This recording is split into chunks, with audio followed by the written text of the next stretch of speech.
famous teams in the Partner League Baseball coming into tonight, but order should be restored here at Clipper Magazine Stadium. Good evening, everyone. Along with Eric May, Dave Collins with you.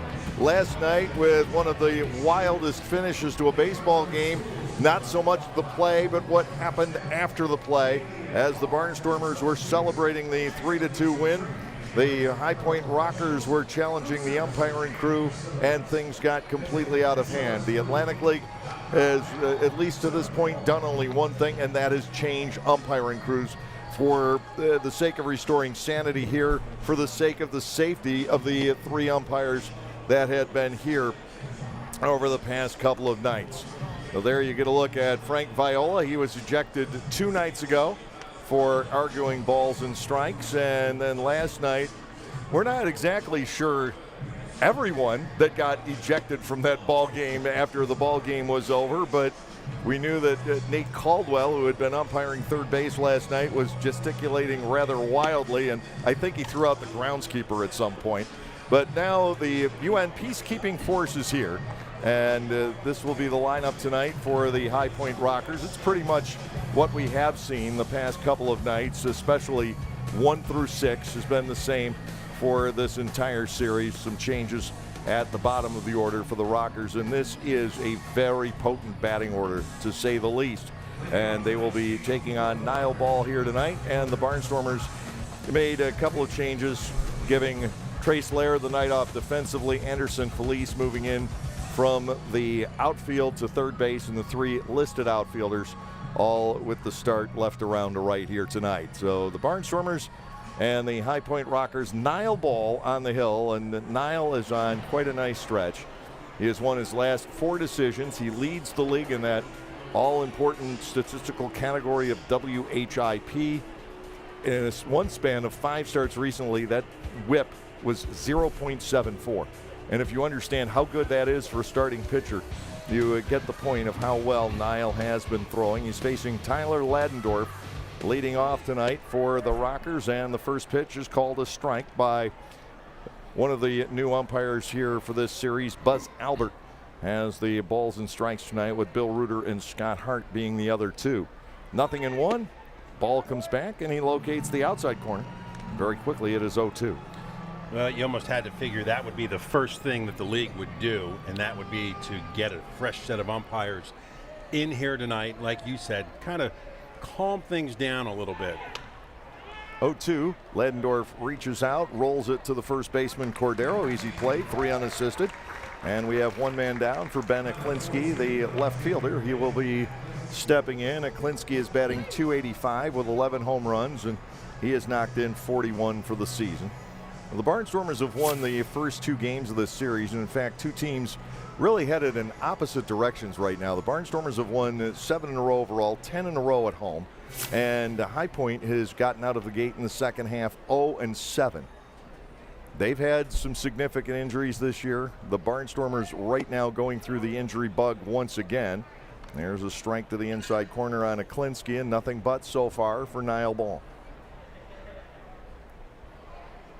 He's just part of this starting rotation that has really stepped up their game and improved tremendously here in the second half of the season. And, you know, we talked about it before we went on the air tonight, that with the injuries that they, meaning Lancaster, has sustained, this is going to be the staff that's going to have to put the team on their shoulders. This team will have to pitch its way to a pennant. I think right now there's no question about that. The offense has just taken 3 very serious hits over the last week, with 2 injuries and 1 player's contract being purchased, and those were the 3 big home run hitters on this team. There's a fly ball foul out of play to the right. 2-2 on Aklinski, who was a superstar last year for the league champion Lexington Legends. Predominantly playing the outfield now. We saw him in the infield from time to time last year, either second or third.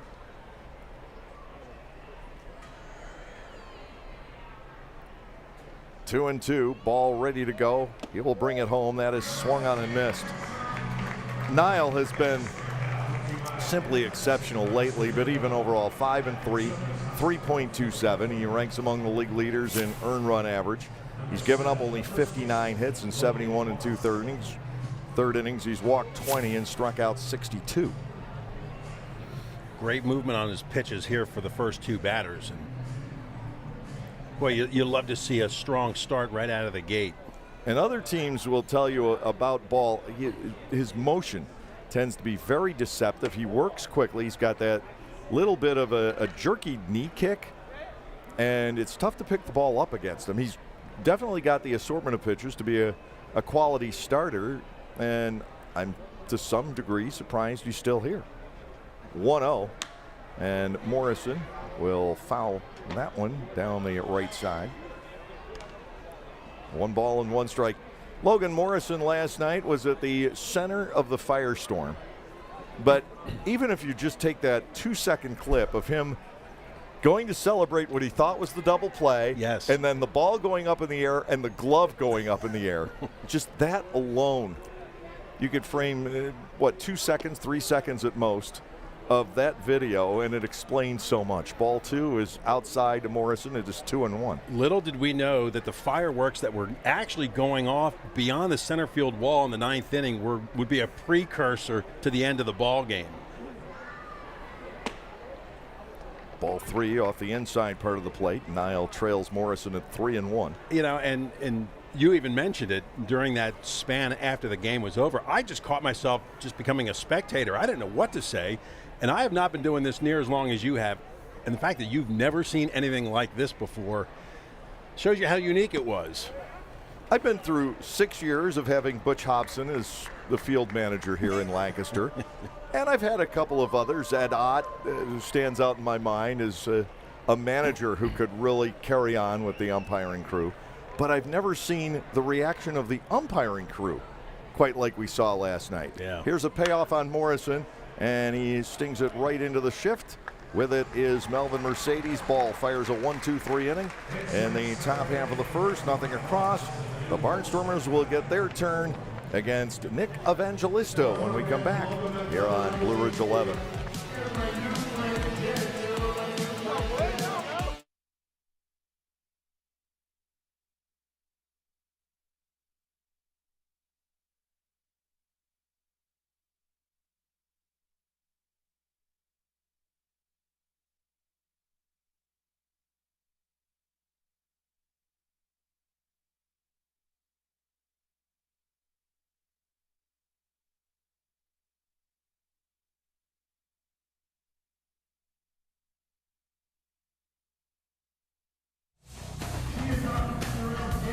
There's the Lancaster Barnstormers batting order, and there aren't too many options right now for manager Ross Peoples. He can rotate the DH role, and that's about it. There is one guy available as of tonight, Tyler Hill, who is a catcher and first baseman. He would be available to bat later on if need be. But otherwise, that's pretty much the starting 9. We've lost Dugan, it looks like, for longer than we originally thought. He's going to be gone. It looks like about 6 weeks, maybe slightly longer. Ladarius Clark, we're hoping to get back by the 1st of September. And of course, Colton Shaver picked up by the Toronto Blue Jays organization. So those were the 3, 5, and 6 hitters on an everyday basis for this ball club. And it has forced Robinson to move up. Robinson's handled it really well. Not everybody does, but Trayvon's hot. He's homered 3 times in the last 4 games. He has 11 ribbies in the last 5. The Barnstormers, they've got to rely on the top 4, Dunston, Mercedes, Cordero, and Robinson, continuing to some degree the hot spells they've been on, but they also need at least 1, maybe 2 of those guys batting 5 through 9 also to start swinging the bat really well, and that could come with playing time. Absolutely, and Peroni came up with a big hit late in the ball game. So good sign to see. Yeah, just hope they can keep the pace. And in the meantime, sending up an SOS for some more bodies. It was great to see the tying and winning runs in the 10th inning last night come from the 8 and 9 spots in the batting order. First pitch strike in on Sean Dunston Jr. from right-hander Nick Evangelista.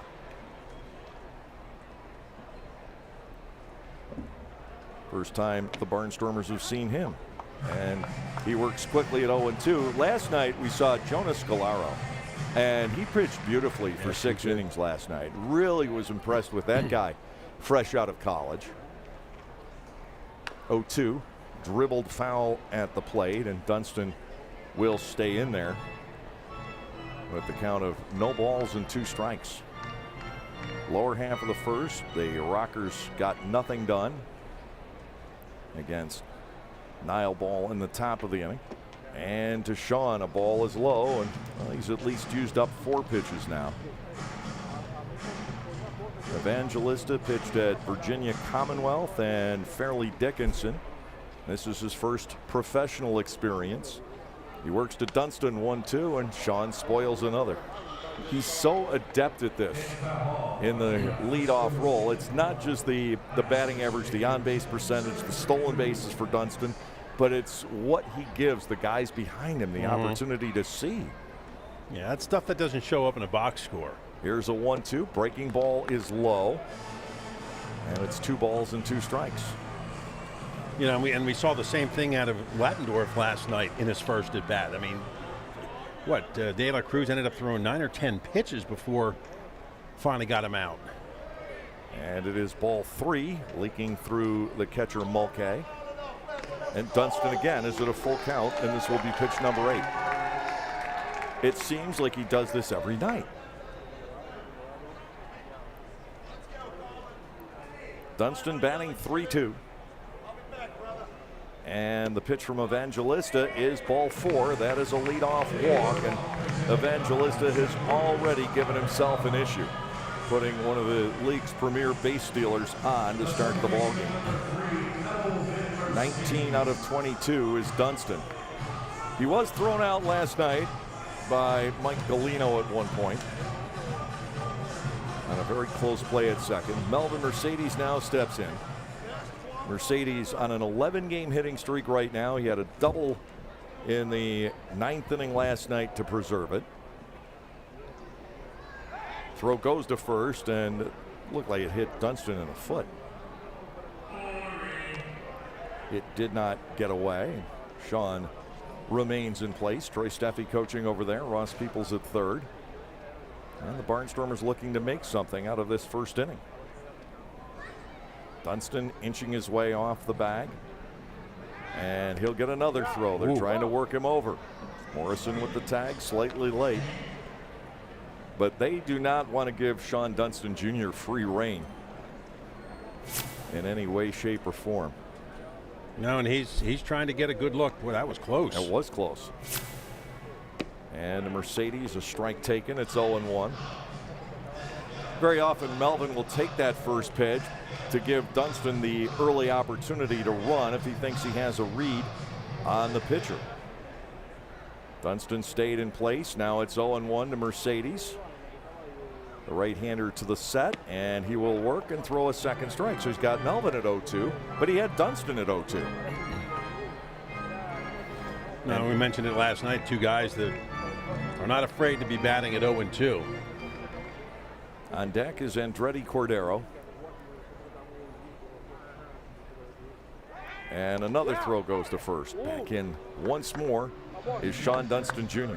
Not only a nice move to first by Evangelista, but his throws are right where it needs to be, right down at the bag, which makes it very close on these last 2 pickoff moves. Wow. Woo. Chest high set by the right-hander, and the offering to Mercedes is below the knees. It is ball 1 and 2 strikes. Evangelista making his 4th start. He's covered 14 2/3 innings, giving up 15 hits and 5 walks, which isn't too bad. The 7.36 ERA, maybe higher than it should be based on the other numbers. Mercedes awaits the 1-2. Breaking ball is inside and low. 2 balls and 2 strikes. Statistically, these are 2 of the best teams in the Atlantic League. The record's not necessarily reflecting that. 2-2. Mercedes grounds that up the middle. It's into center field for a base hit.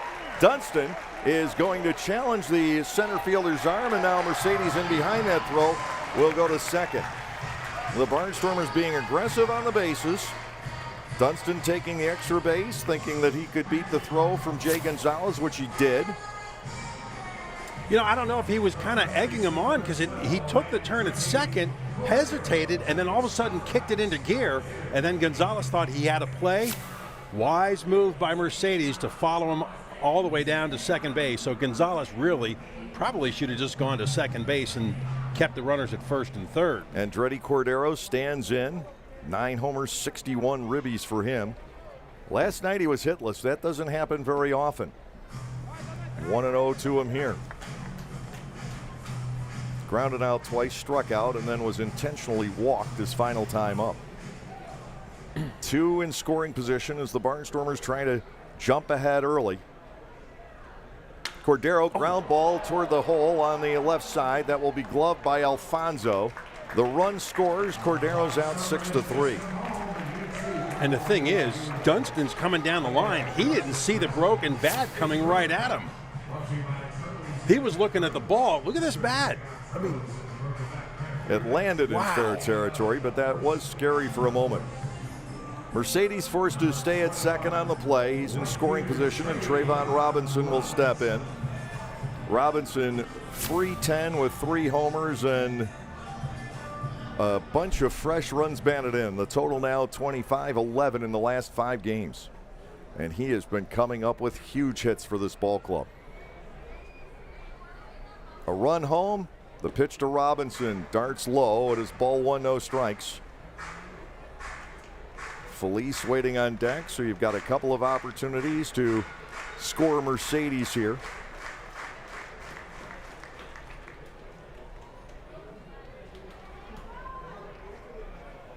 And to Robinson, that is cut on and fouled away. We get to a ball and a strike. You really like to see them put up a crooked number here in this first inning. Put the pressure on High Point, you know, after everything emotionally last night, and they're struggling, still looking for their first win of the second half. I mean, even right now, if that crooked number is a 2. Yeah, just get that guy, just get Mercedes home from second base. A ball and a strike to Robinson. Evangelista to the plate. That's grounded foul up the first base side. Morrison chasing after it. 1-2. How about Mercedes' 12-game hitting streak, tied for the second longest on the team this year? Yeah, so we have seen different guys throughout the season really step it up and put together a nice string of ball games. Of course, what we saw Dugan do in the first half was pretty incredible. Evangelista bluffs Mercedes back to second. That's why I'm really hoping that in the next couple of days that Lancaster is able to find a couple of bodies, because these guys are going to need a break every now and then, a day off, because that's going to be a grind for the second half of July and into August. Strike 3 called on Robinson off an Evangelista changeup. 2 outs, and it's up to Felice. Anderson would score the tying run in the 10th inning last night after starting the inning at second base. But at the plate, he was 0 for 4 and struck out 3 times. That was against the lefty, though. And the Barnstormers do not have to be concerned about facing a left-hander tonight. They simply will not. Mercedes leads off second. And to Felice, breaking ball for a strike. It's 0-1. Last night we saw the starter Scalero for 6 innings. Bryce Hensley came in and threw 3. They're the only 2 lefties that Jamie Keefe has on his pitching staff. Here's the 0-1. Ground ball pulled softly to second. Easy play for Ladendorf, and Evangelista does a nice job avoiding giving up 2 runs in the inning. The Barnstormers do score 1 on 1 hit, and they leave a man at the end of 1-0 Lancaster.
Barnstormers out early in minimal fashion with the 1-0 lead. Lancaster unable to get Melvin Mercedes home with a second run in that bottom half of the first inning. Eric, you were talking about the need for extra players, give this starting lineup a break, and I agree. A couple of things, though, at least diminish that need. One is the fact this ball club has every Monday off.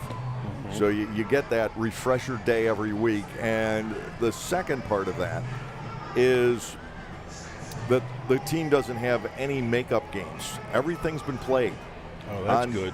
Every game's gotten in so far, so there are no double headers down the road waiting for this ball club. So, I mean, is it bound to happen somewhere? Yes, but it's not a game carried over from June, to now, where you'd have that extra game thrown in to tire out the ball club. So those two things play well, because now if you get a doubleheader, it's to make up for a game that's rained out, and you're still even. And as a matter of fact, you pick up a few innings. Here is Xander Wheel. Boy, this guy has been impressive. Ball will serve it up, a called strike, 0-1. Wheel, 18 home runs, and out of those, 3 have come at Lancaster's expense, and he hit a ball foul last night that may still be circling the planet. Breaking ball for a strike. It's 0-2. No, it actually hit the back wall. It did. And dropped onto the walkway in foul territory out and left. That was just a monster. Good all-around player, too. 0-2 pitch. That is lifted, foul, and out of play off the fastball. Wheel, part of the midseason Atlantic League All-Star team. Barnstormers with Shaver and Dugan on that team. Neither one's still available. Here comes the 0-2. That is smashed to second. One hop. Mercedes perfectly positioned. Throws out Wheel. We have one down, and Jerry Downs, the DH, will come to the plate. He was 1 out of 4 here last night. What I like about Ball so far since the start of the ball game is he's throwing strikes right away. He's getting ahead in the count, and boy, that makes such a difference when you're a pitcher. And he's shown great control, great command. He's been doing that. He has really turned into the ace of this starting rotation. Not that Brooks Hall, who will be throwing tomorrow night against Charleston, has been bad, because they've both been putting together some great games. Ball's last time out, not so much. He gave up 5 runs in the first 3 innings against the Genomes last Friday night, but he had tons of run support, so it didn't matter. Ball 2 is down and away. Downs batting, 2-0. Oh, this is actually a broadcaster's nightmare. If the pitcher throws one below the knees, it's a ball down. From ball to down. You get tongue-tied in the midst of all of this. 2 balls and no strikes. And Downs grounds a foul up the first baseline. It is 2-1. Seeing a lot of ground balls so far tonight, served up by Ball and Evangelista. Even the one Barnstormers base hit was a seeing eye single up the middle.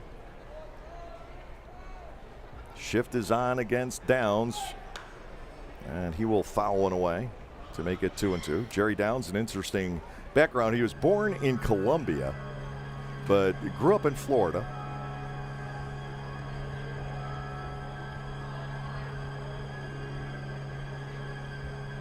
And just another guy who's a significant threat in this high point batting order. 2 balls, 2 strikes. Nile will work to the plate, and this ball is driven the other way. Gauging it is Torrance. Devon is there, 2 up, 2 down. And Michael Martinez, the switch hitting third baseman, will step in.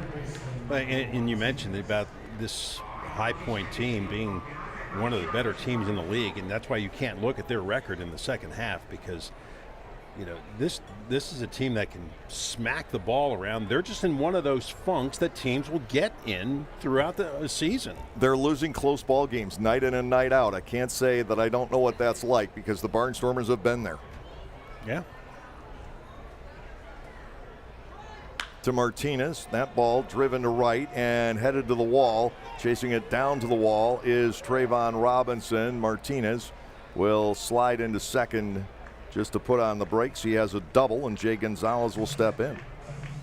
Well, that's a couple of pretty good pieces of lumber put on baseballs. The last 2 pitches by Niall Ball. You'll encounter another left-handed batter in the center fielder, Jay Gonzalez. And he's a .292 hitter out of the 7 spot.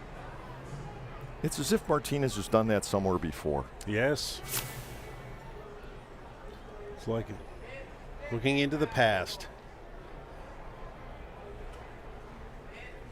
And he's still almost 40, still quite the ball player. Lou Ford, by the way, set an Atlantic League record last night, I'm told. Fouled at the plate, 0-1 on Gonzalez. Became the oldest player ever to homer in the Atlantic League history, topping Ricky Henderson. Jeez. He has 7 hits in his last 10 at-bats, Lou Ford.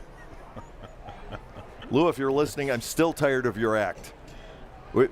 It's a running joke between the two of us. So how long does he plan on playing? Just going to keep going? At this going? point, who knows? Probably tells the Ducks, I'll retire when Brady does. 0-1. Fastball high and outside. I think everybody is just of the assumption that Lou will take the managerial reins of that team whenever Wally Backman decides to retire. I think it's pretty much a given in my book. I mean, Lou Ford is Mr. Duck. Here's a 1-1. Gonzalez will take high and outside, throw down to second base, getting away briefly, and Hoover will run it down. There was a lot of daylight to try and get Michael Martinez, but he almost drew the bad throw that he might have been seeking. Ooh. I mean, a perfect throw, and he's a goner. I think it did hit Martinez. It's 2-1 on Gonzalez. So with a name like Downs, shouldn't he be playing for the Ducks? They had Darren Downs. Oh. And ground's already been covered. To the outside corner for a second strike. Gonzalez bats 2-2.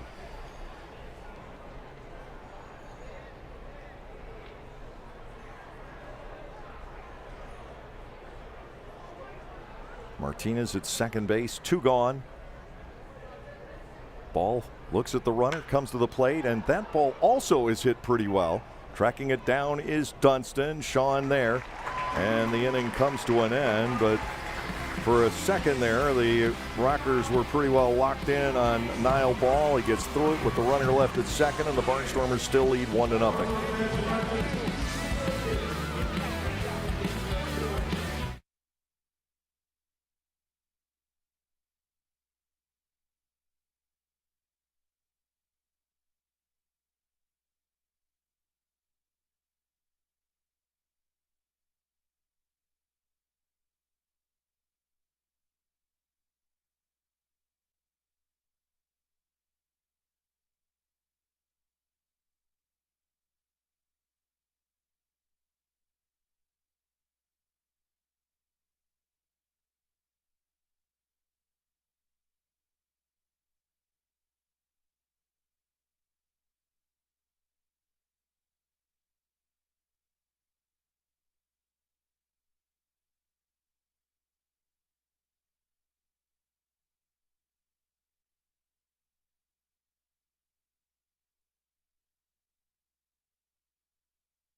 Lancaster up by 1. We settle into the bottom half of the second inning along with Eric May. Dave Collins with you at Clipper Magazine Stadium. Gorgeous weather. It's going to be hot. It is the middle of July, but no threat of rain here tonight. Some clouds in the background, but otherwise brilliant sunshine. We go to look at Nick Evangelista. A couple of seasons at Virginia Commonwealth down in Richmond, and then Fairleigh Dickinson. And turning pro here in 2022. And this is something we've seen a little bit more the last couple of years. The pandemic thinned out some of the ranks of available minor league players, and then the reorganization of the minor leagues, the affiliated minor leagues, came with teams having more players on the rosters at AA, AAA. You look at those rosters, they have like 32 guys listed as active, and the Barnstormers have had to bring in some college guys, but as we've seen the last couple of nights, they're competitive. Scalero, I thought, was magnificent last night. Yeah, he really was impressive. Ball 1-0 here on Jake Hoover. Shortstop with a couple of home runs on this homestand, hitting .224 overall. He'll ground this toward the middle. Giovanni Alfonso, the veteran Atlantic League infielder, making the play. 1 out. Trace Lair, the designated hitter, will step in. So that's 4 in a row, retired by Evangelista. Pretty routine play for Alfonso. Because before High Point started, Gio, and I think it was 2017, played for the Long Island Ducks. You look at Logan Morrison over there at first with the shades on. You have to at first base here, just to handle the throws. Otherwise, you're not going to see them. A ball is outside on Lair. Trace had a pretty decent game here last night. He walked twice and singled. And those were at bats against a lefty. He takes a strike. And the DH batting at 1-1. Ordinarily, he's the third baseman, but Anderson Felice has moved in to play the infield tonight. Here's a 1-1 on Lair. Ground ball right back to the mound. One hop, Evangelista with the underhanded toss to first, and he just continues to throw worm burners. Yeah, I saw in their notes that he's also a minister and a plumber and a pitcher. Well, that's quite the resume. Holy Renaissance man. Literally. A minister, a plumber, and a pitcher. And a pitcher. How about that? Here's Anthony Peroni, 174 hitter. Fastball for a strike. It is 0-1. That sounds like, go back to the old days of the Tonight Show and Johnny Carson. It sounds like Karnak opening the envelope. A minister, a plumber, and a pitcher. To the right side, and a base hit for Peroni. He had the tying single in the 10th inning last night. Opens up tonight with a base hit. Devon Torrance, the left fielder, switch hitter, will come to the plate. I can't come up with the question. It's the second inning. We got lots of time. But you just mentioned about Lair, and last night, 2 walks and a single. He got on base. Peroni, key hit. He gets a base hit here. So maybe we're starting to see this lower half of the lineup starting to find their groove. Strike to the outside edge on Devon. It is 0-1. 173 hitter. He had a bunt single last night. Devon has not had a multi-hit game this year. He's had 14 games where he's had 1 hit. Perhaps tonight is the night. He swings and misses, and Evangelista's got him at 0-2. No time like the present to get one started. If it were minister, electrician, and pitcher, I could say name 3 people who keep you grounded. Oh, very good. On the right side, that's going to be an awfully tough play. Here's the throw to first, and they convert it. Nicely done by Ledendorf and Evangelista. Torrance grounding out 4-1. Tonight they get him. Actually, I think that was Morrison that got back. Did Morrison get back? Yeah, we'll take a look at the replay, but I think that was Morrison. Is Ledendorf deep into the hole. Yeah. And yeah, Morrison got back. 4-3. It ends the inning, and we'll go to the third. Still 1-0.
It is a nice night for a ball game. Shades can certainly help you here. Very bright for us. But unfortunately, Eric and I are in a position we can't wear sunglasses because we do have to read things. And if you've ever tried to read papers in the shadows while you're wearing sunglasses, put it this way, you can't. Yeah, very difficult. I gotta wear. I don't know how you do it without a hat. I mean, you use the paper to shade your eyes, but man. Here's Dakota Mulcahy, the catcher, lead off here in the third inning. He and Mike Galino have alternated duties behind the plate in this series. For the Barnstormers, it has been all Anthony Perrone, but they do have Tyler Hill now activated. Well, that's kind of where I was going as far as, finding some bodies. Just to have an extra player or two on the bench to make a move during the game. Right now, Ross is handcuffed. He's been that way all year. There have been more games where he's had 9 or 10 available position players than he's had 12, which was the original plan. Mulcahy bats 2-0. Ball retired the first 4 pretty easily here tonight. It's been some rough sailing since then. He leads by 1. 2-0. Fouled down the third baseline. Alfonso, the shortstop, waiting on deck, and then Ladendorf, the second baseman.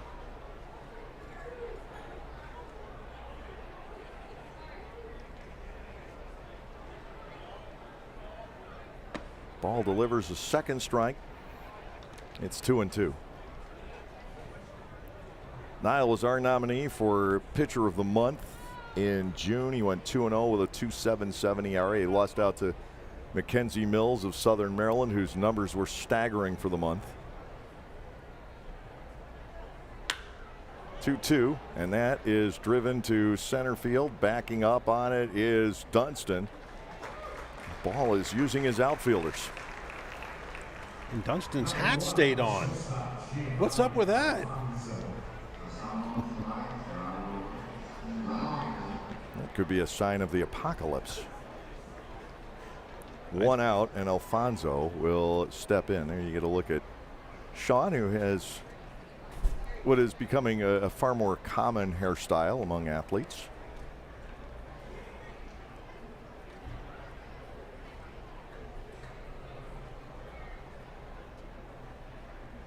Swing and a miss by Alfonso.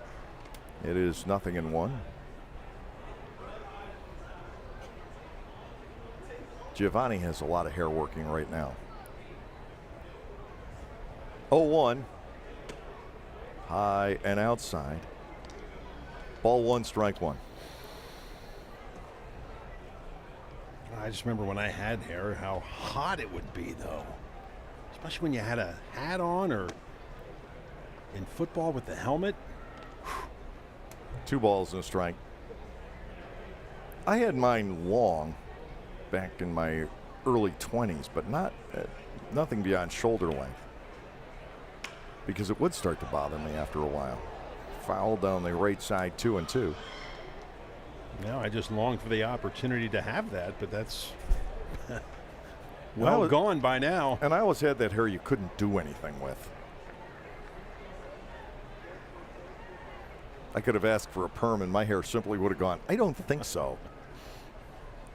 2-2, popped up right side. This could be difficult. Back goes Cordero. Over comes Mercedes. Over goes Robinson, and it's just a foul ball. And Melvin's trying to sell it. Melvin's trying to sell it.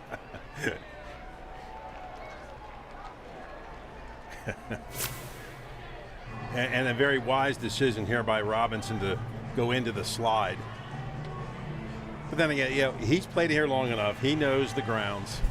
That's precious. That is. That's great. He wasn't even the guy making the slide or trying to make the play. He just picks up the carom and says, I have it, hoping that nobody else could see it around the bend down there. 2-2. The count on the shortstop, Alfonso. Ball peers in, gets the sign from Perrone. Nile into his move, and again it's fouled to the right. 2-2 the running count.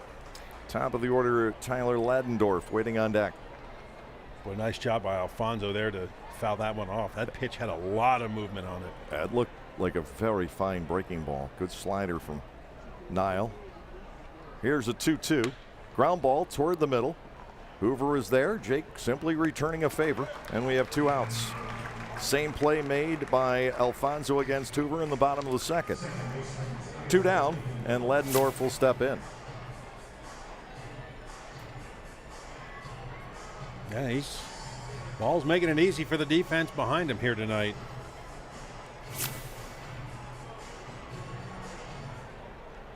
The Rockers have a pretty crazy schedule coming up. They come and go out of North Carolina a lot, and their only nearby competitor really is Gastonia, and they play them still 24 more times or something like that, which is nuts. And Gastonia to this point has owned that season series. Swing and a miss. Ladendorf trailing ball at no balls and 2 strikes here. So they'll be playing Gastonia as much as Lancaster will be playing York. Actually more. We only have 12 more games against the Revs. Well, who is it that they have a ton of games with? Well, it's been York. They were supposed to play 32 times, but they've already played 20. High Point and Gastonia have not met up all that much yet. Barnstormers leading that season series 12 games to 8. 1-2, Ladendorf going on the right side, and that will fall in, and Mercedes goes to make a throw, and there's no one to throw to. Well, it's an infield single, sort of, for Ladendorf. Do I call it an infield single or a blue pit? I'm not even sure. Well, because it made the outfield grass, I'm going to say. Look at Mercedes, and he found nobody home. He might have had the play. Possibly. And you know what? Right away, Niall Ball pointed to his chest saying, my bad, I should have been over there. But when you see the ball going out to shallow right field, you're the pitcher, you kind of get caught thinking, all right, it's a base hit, but it had a funny spin on it. But boy, the range that Mercedes has shown. Breaking ball to Aklinski is a strike. The one strikeout victim so far tonight for Niall. Would have been interesting to see if Ball had made the move to first, what kind of throw Mercedes would have been able to make on him, or to him, I should say. Throw goes to first base, and he is just back in. Tyler Ladendorf escaping. A very close play on Dunston in the first inning, and the call went Lancaster's way from Bill Reuter, and this one goes in favor of the High Point runner. Niall Ball just absolutely rifled that ball over to first base. Cordero holding Ladendorf on, and Niall's pitch breaks to the inside corner. He has a Aklinski 0-2.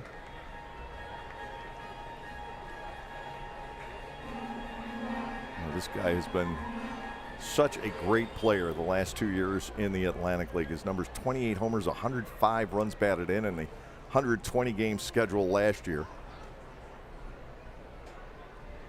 0-2, and that's hit on the right side. Melvin can't get to it, and it's through for a base hit. Bobbled slightly by Robinson. There will be a play at third. That's late, and no throw back to second. So I think an error is going to be charged to Robinson in that situation, and suddenly runners are at second and third for Logan Morrison. And it is indeed a single and an E9. That allows Ladendorf to go to third base, and behind that, Aklinski to go to second. And again, another situation where maybe just go to second base, because on the throw, Aklinski takes second. Now you got 2 guys in scoring position. Takes away a fielder's choice opportunity with Morrison at the plate. Ball now has given up 3 hits to the last 6 batters. Not that either one has been tattooed this inning. Chance for High Point to swing this game around. Morrison stands in and looks at a pitch up and away. Ball 1, no strikes. Lancaster needs to continue to get great pitching. They've been getting it. They've won 10 in a row here at home, and a great month of July at 11-2. Ball 2 is wide. Wheel, the right fielder, is on deck. You talk about protection for Morrison. Yeah. And the Barnstormers are going to put him on and take their chances with Wheel.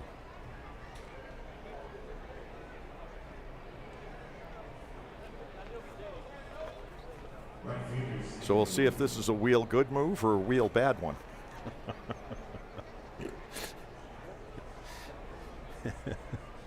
I just have too much fun. Well, bases loaded, 2 outs. We'll find out with this batter here, Elmer Fudd. Yeah. The pitch lifted, foul territory, right side, sprinting over Robinson. He can't get to it. And it is a strike on Wheel.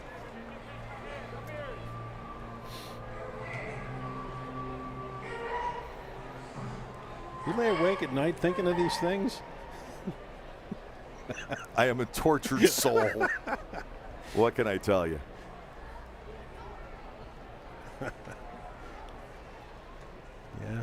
The wheels in your head never stop spinning, I'm sure.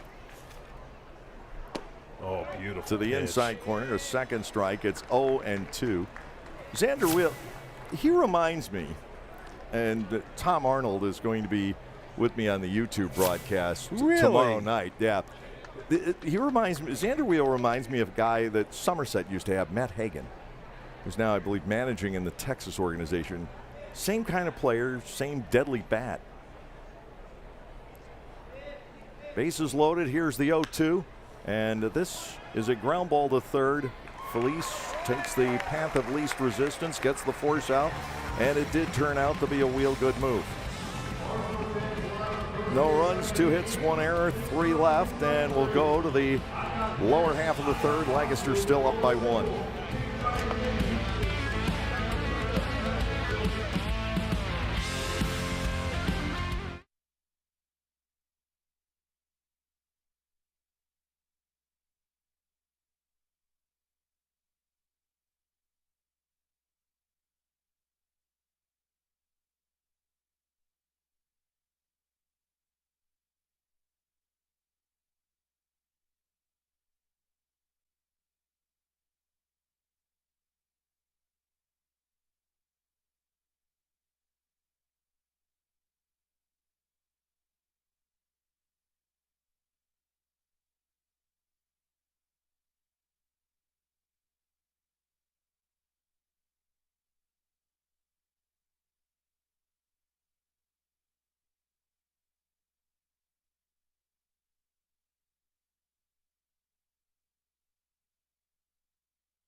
Bottom half of the third inning, 1-0 Lancaster here on Blue Ridge 11, and our television coverage of Barnstormer baseball will continue on Sunday when Charleston comes into town. Actually, they're here starting tomorrow. Right. They're here for 6. Wow. Those dirty boys. But we'll have them on Blue Ridge Sunday afternoon. That first pitch at 1 o'clock here on Blue Ridge 11. Niall Ball has pitched out of 2-out trouble the last couple of innings. And now the Barnstormers get back to the top of the order. Sean Dunston, who has crossed the plate with the game's only run.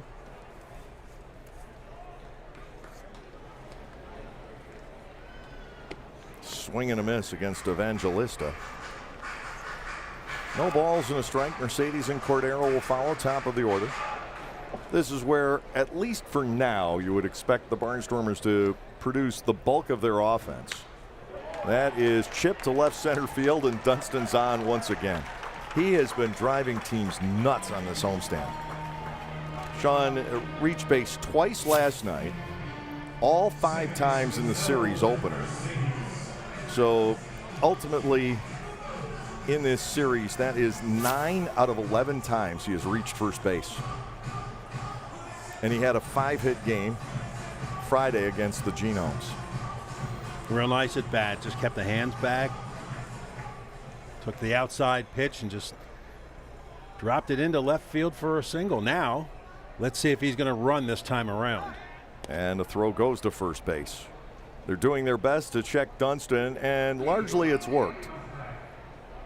Mercedes, a great bat handler at the plate, so we'll see what the Barnstormers cook up here. Dunston again out to the cut in the grass.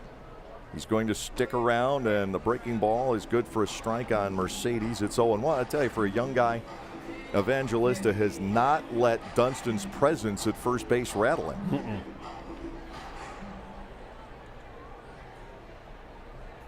He's got a good move to first. High set position. Dunston again stays, and Mercedes drives the ball out to left. Racing back on this is Aklinski. Can't get there. That is in for extra bases. Dunston is racing for home. The throw will be late on an RBI double for Mercedes, and the Barnstormers lead by 2. Well, with that left-handed bat, that ball's going to tail towards the corner. That's what it did. Aklinski just not enough room to catch up with it. And of course, that just gave Dunston, the open lane for home and easily scoring. It was pretty clear from the beginning that Aklinski was not going to get to that, and Dunston didn't have to check up at all to make sure. And here is Cordero. He grounded out to drive in the run back in the first. Runner at second, nobody out. The Barnstormers leading by 2, and Cordero hits a ground ball to short. This will not advance the runner, although Mercedes did what he could to try and distract Alfonso and maybe force a bad throw. It doesn't work. Mercedes still at second, and here's Robinson. Melvin, it almost looked like was jumping around off second, sort of na, throw it here, something. Alfonso would have no part of it. And here again, the top half of the lineup, at least the first 2. Well, Cordero with an RBI is first time up. So, yeah, their top is producing yet again. Outside to Robinson for a ball, 1-0. Trayvon struck out looking back in the first inning. Well, I think the offense is going to generally come from the top 4. Tonight it's basically been Dunston and Mercedes setting the table. And you talk to Russ. He says somebody else has to step in. Out of play down the left side, 1-1. He really wants to see, and I think the key guy, Felice, is going to hit once he's fully healthy, if he's allowed to get there, because he's got to play every day. But I think the key is Lair. I really do. He is better than a 205 hitter, and he knows it. Everybody knows it. So I think he's one of the keys. And Peroni playing every day, he's not going to hit 179 once he gets all the reps in. Well, I think we're already seeing it. Yeah, single tonight, double last night. Robinson with a routine fly ball out to left. Aklinski with the catch, and again, Mercedes can't go anywhere. Up to Felice if the Barnstormers get a second run across. In many ways, the first and the third innings have been almost the same. Second and third with nobody out in the first inning, as Mercedes went to second on the throw to third base against Dunston, and then single double this inning, and Dunston scores. But then you have the ground out, Robinson with an out that's not productive. Here's Felice, and he pulls a ground ball foul, knocked down by Troy Steffi. Evangelista has given up 4 hits to this point, and Barnstormers with a couple of runs on the board. Niall Ball has allowed 3 hits in the intentional walk.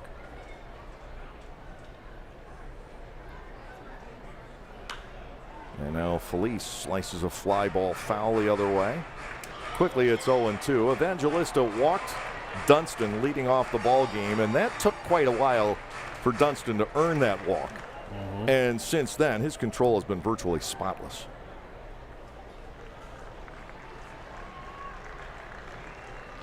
We've been treated to some good pitching here the last 2 nights, at least on our coverage. Felice pulls the ball out to right field. Wheel going back. He's got to play front of the track to make the catch.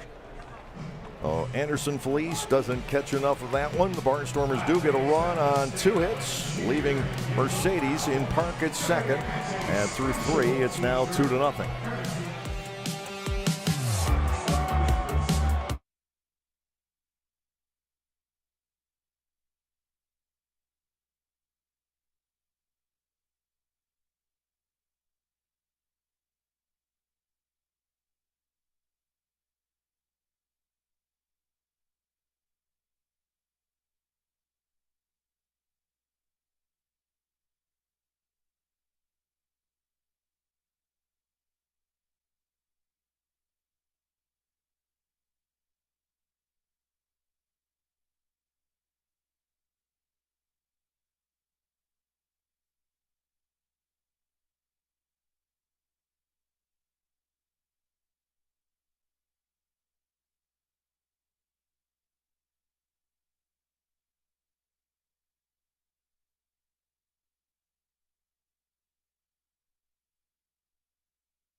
The Barnstormers trying to make it 11 in a row here at Clipper Magazine Stadium. How long can they keep this streak going? This is the same ball club that lost 12 in a row on the road earlier in the season. As a matter of fact, it was games 2 through 13 away from home. And overall, as you might figure, there's a pretty huge gap between the Barnstormers at home, where they're 25 and 13, and on the road, where they're 11 and 25. What's the team's best ever home win streak, do you know? I've been thinking about looking that up. A lot of those records got wiped out in a computer snafu, but I gotta think this is it. I would, to make it official, need to go through. I know if it gets beyond 12, we're there. Jerry Downs leads off the 4th. You know, at the beginning of this homestand, I said the Barnstormers needed to go 9-5 on this 14-game homestand. Well, they're 7-0. So now you're looking at, boy, can we go 12-2? Can we push this out? I don't want to be greedy and say 14-0. That seems unrealistic. Downs taking a ball inside and low. It does, but aim high. But no, I remember you saying that when we were here during the York series, that they really needed to have a great July to get off to a good start. I think the Barnstormers have to be in first place or awfully close to first place at the end of this tremendous stretch of home games. And it will wrap up August the 14th. And after that, the Barnstormers play 21 out of their next 24 games on the road. Wow. 2 balls and a strike to Downs. The pitch, that ball is grounded crisply to the second baseman, Mercedes. Downs retired, 1 out. And you like to see that out of ball, getting the grounders. 1 out, and here's Michael Martinez, who doubled into the right field corner back in the second inning. But 21 out of 24 on the road, including one stretch where the Barnstormers will be out of town for 13 straight days.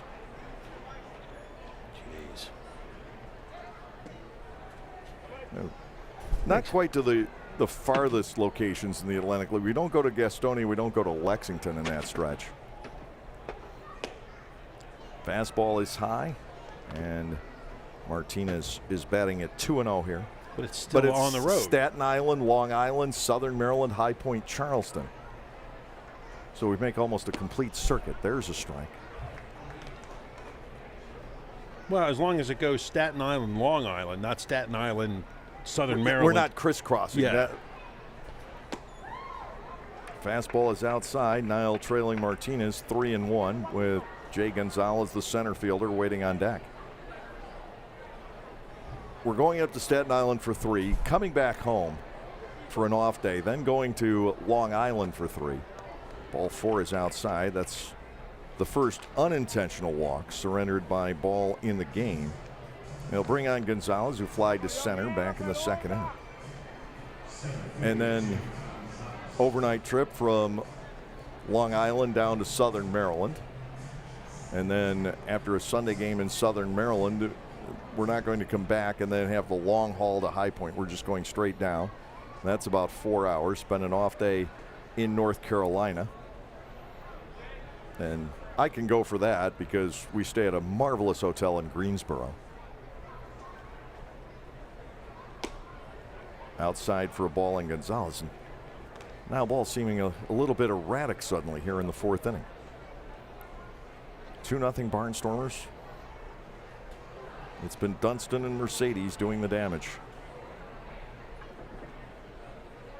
Gonzalez will take a 1-0 for strike. Ball went a little more off speed there. A secondary pitch. His fastball's been running wide. So you said Staten Island to Long Island, or Staten Island home and then Staten Island home for an off day. Yeah. And then back up to Long Island for a 3-game series. And then from Long Island overnight to Southern Maryland to play the weekend. Okay, so the game's over 9:30, 10 o'clock. By the time everybody gets showered, get on the bus, it's usually an hour. It's usually an hour. Okay. Chopper foul, hit the bat a second time. 1-2 on Gonzalez. So you're looking typically at leaving about 10:30. And it's about 6 hours from Long Island to Southern Maryland.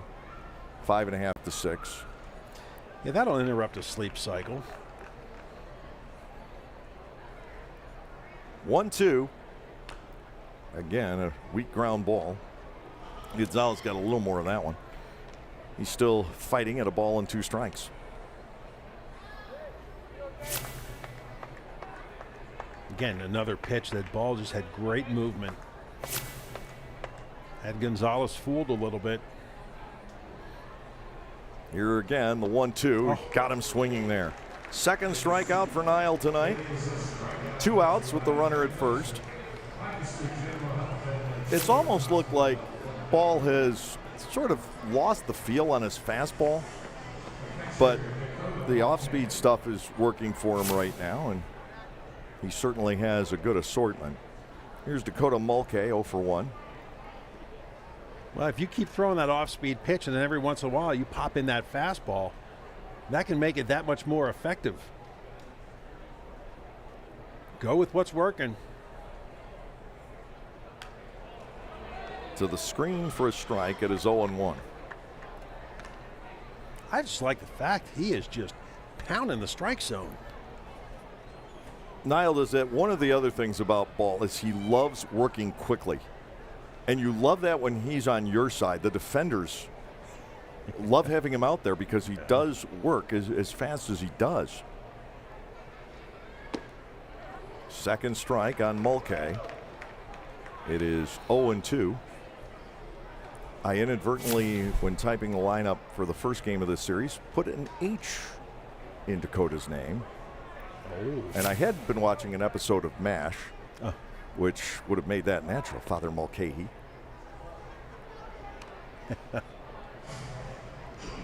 Do they keep ball strikes counts as far as the pitchers on that? Yes. I'd be curious to see what it is after the inning's over. You don't need to do it right now because it just seems like he has thrown, I'm going to say 70-30. Swung on and missed. Down goes Mulcahy. It will end the inning. Third strikeout for Niall. He gets 2 in a row. 1 man left in the top of the fourth, and the Barnstormers continue to lead by the 2-0 score.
There you see it. The Barnstormers with the 2-run lead. 6, 7, and 8. Hoover, Lair, and Peroni will be stepping in against Nick Evangelista as we go to the lower half of the 4th inning.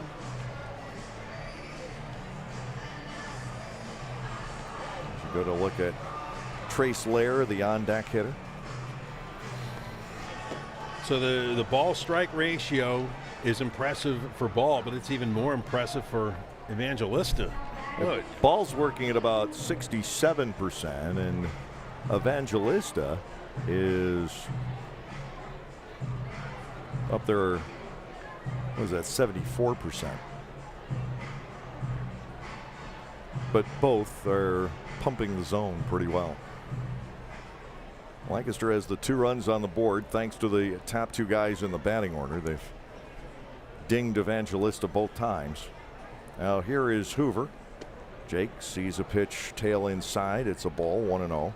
Hoover grounded out to his counterpart Alfonso back in the 2nd.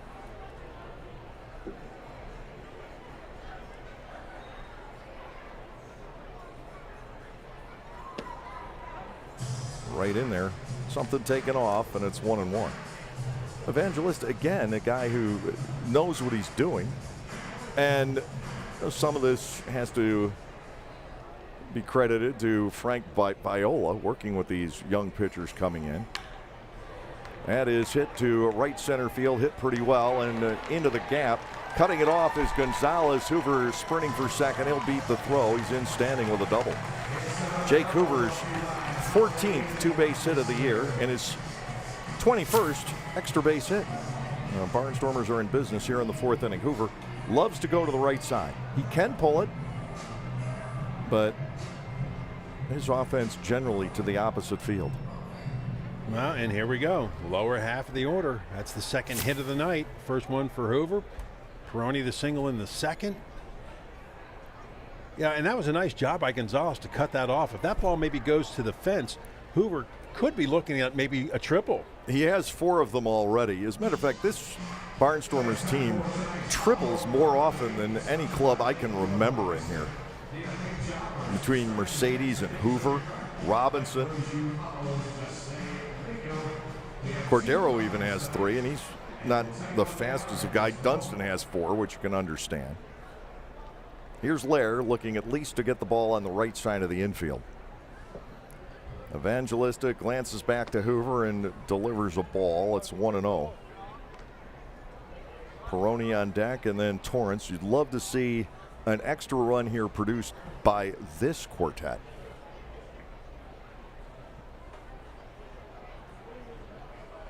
(1-0) and a Lair foul ball back, 1-1. You know, sometimes it's strange. Team psychology can be a little unusual, I suppose. But sometimes when you have somebody as hot as Dugan was, that everybody else can sort of, not intentionally and not necessarily even consciously, but you get in the mindset, well, Kelly's going to do it. Yeah. And all of a sudden Dugan's not there, and all of a sudden Lair pumps one deep to right field, and that is past Wheel and out to the wall. Hoover is racing toward the plate. A long and high throw is backed up by Evangelista. Trace Lair with an RBI double, and the Barnstormers lead by 3.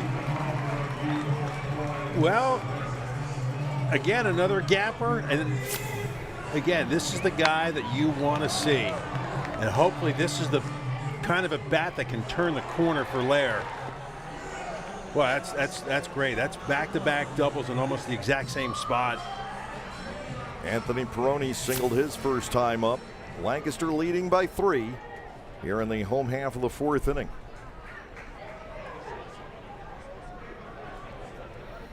Lair leads from second. Peroni pulls a ground ball fair underneath the glove of Michael Martinez. Here comes Lair, and now the ball is juggled out and left by Aklinski, but that will not create any more damage. Lancaster is up 4-0. And we'll get a ruling on that play. It's one you're going to see Martinez make more often than not, but it was to his backhanded side and hit with some steam on it.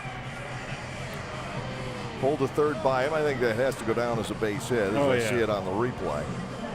But the Barnstormers with 3 consecutive hits here in the fourth inning, leading by 4. And Devon Torrance will be the hitter, and he will not have a chance until Frank Viola has a bit of a chat with Nick Evangelista. Again, Viola knows he's working with a youngster. We think we've had problems keeping a team together in Lancaster, and certainly it's been a tough season for Ross. But Jamie Keefe and Frank Viola and Alberto Gonzalez, they've gone through the same thing with this High Point Ball Club. A lot of injuries. You look at what they have on the disabled list. Michael Russell, who's an all-star caliber player. Johnny Barbado, they were expecting some big things out of him, a former Tiger.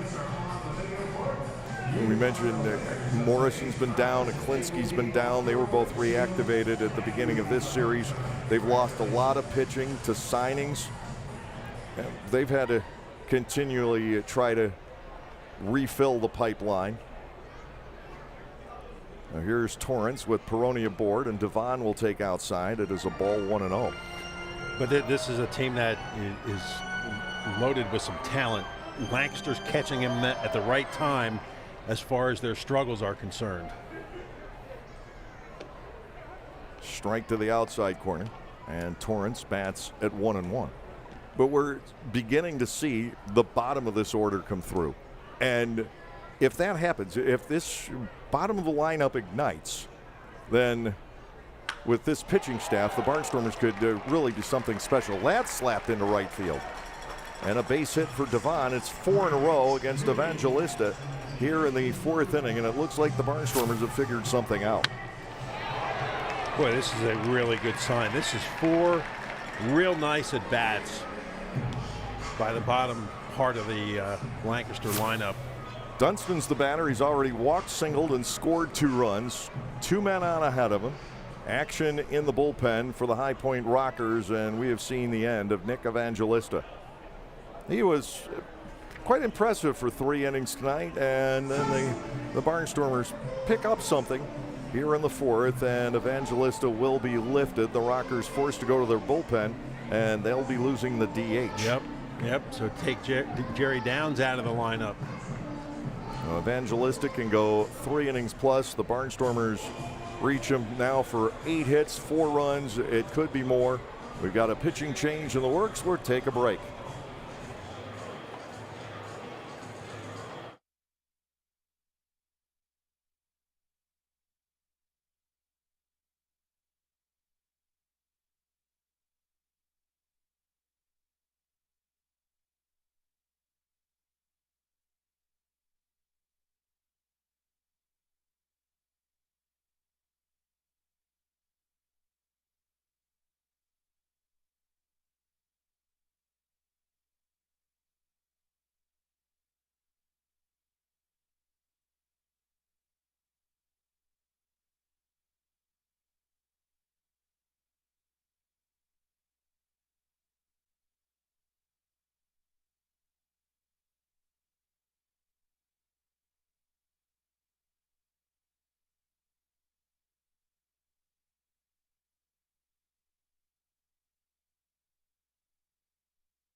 This is perhaps the youngest player in the Atlantic League right now, or certainly bordering on it. 22-year-old right-hander Kyle Mott out of the University of North Carolina.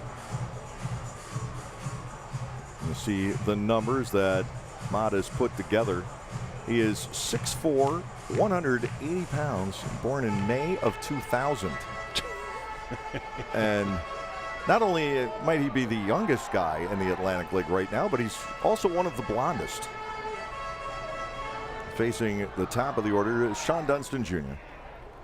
1 for 1, a walk, and a couple of runs scored. He's got Peroni and Torrance on the bases. 180 pounds? 180. Who else was standing on the scale with him? Mott sets to Dunston. It is a ball off the inside corner. 1-0.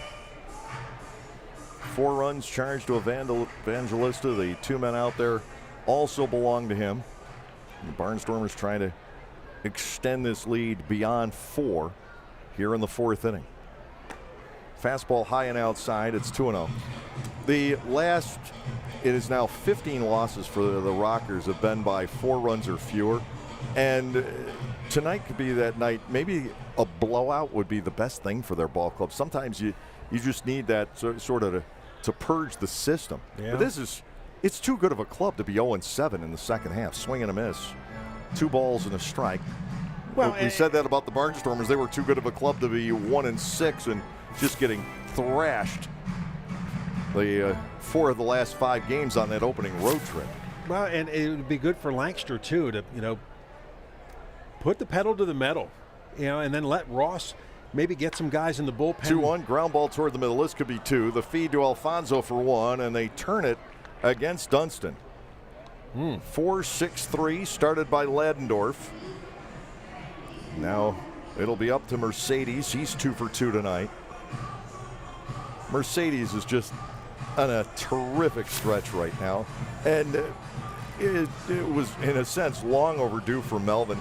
His batting average had actually gone down at one point into the 220s, which was unfathomable to me. Breaking ball for a strike, and Mott is ahead at 0-1. And since June 18th, he is 36 out of 91, just shy of 400. 285 now for the year. The 1-strike pitch, and again, he clubs the ball out the left field, but Aklinski has a bead on this. Great job by Kyle Mott to get High Point out of deeper trouble in the 4th inning. 2 runs do score on 4 hits, but the top of the order this time around doesn't come through. Lancaster leads 1, and through 4, it's 4-0.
Kyle Mott may have just turned this game around.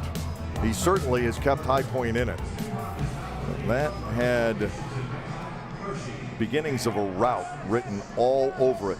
In the bottom of the 4th inning, Mott came on and in 6 pitches completely shut the door on a Barnstormers big inning.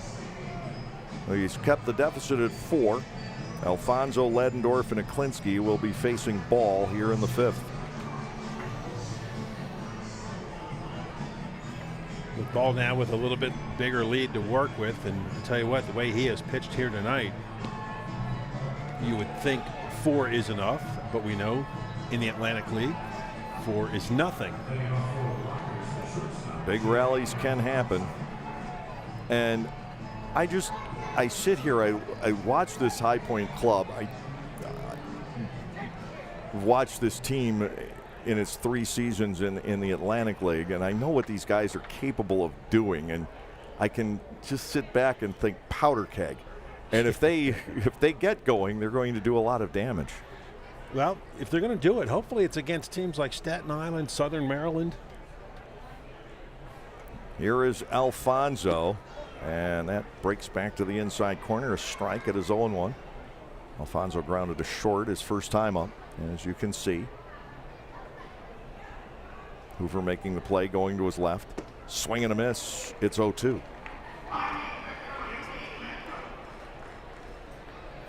The thing is, as well as Lancaster has played, Southern Maryland right on their heels at 6-2 in the second half of the season.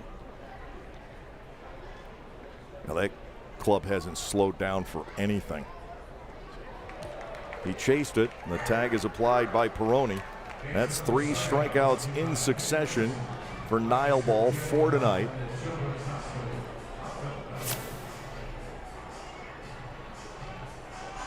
I referred to Niall earlier in the year as a contact pitcher. He's like, no, I'm not. And he has struck out 10 in a game to prove it. Tyler Ladendorf, the batter, he has grounded out, and he has singled into right field on a bizarrely hit ball.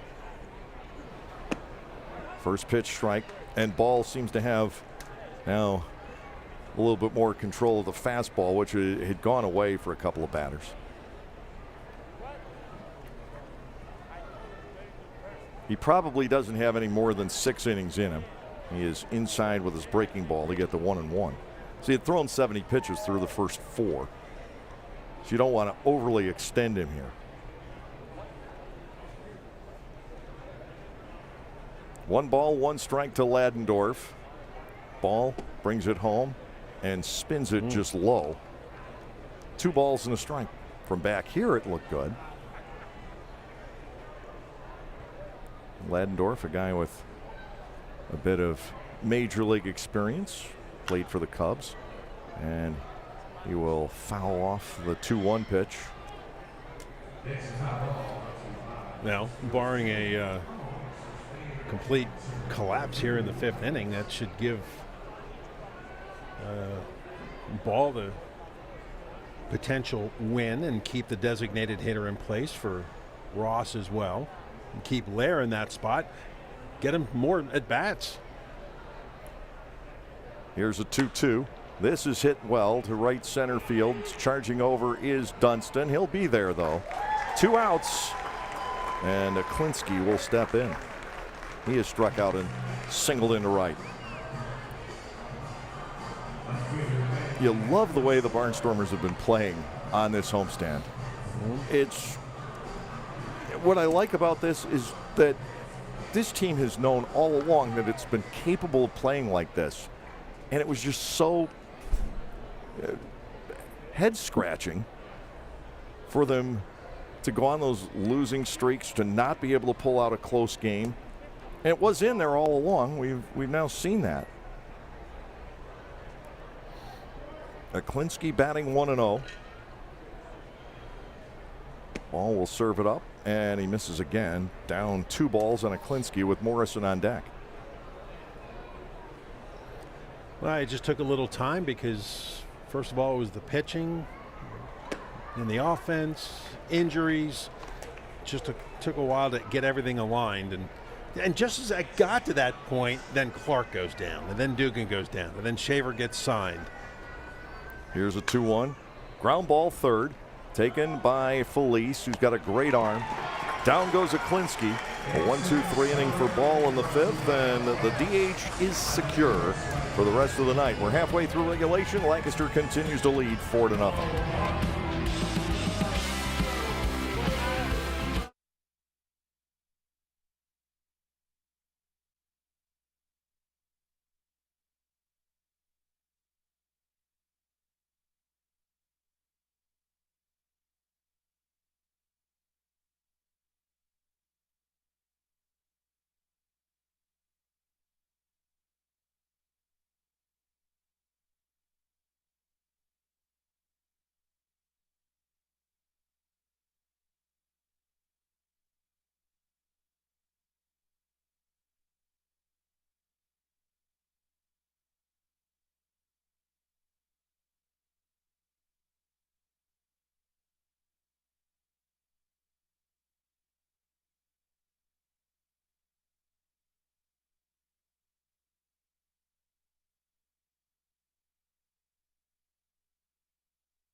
Barnstormers leading by 4. And it will be Cordero, Robinson, and Felice to face Kyle Mott in the bottom half of the 5th inning.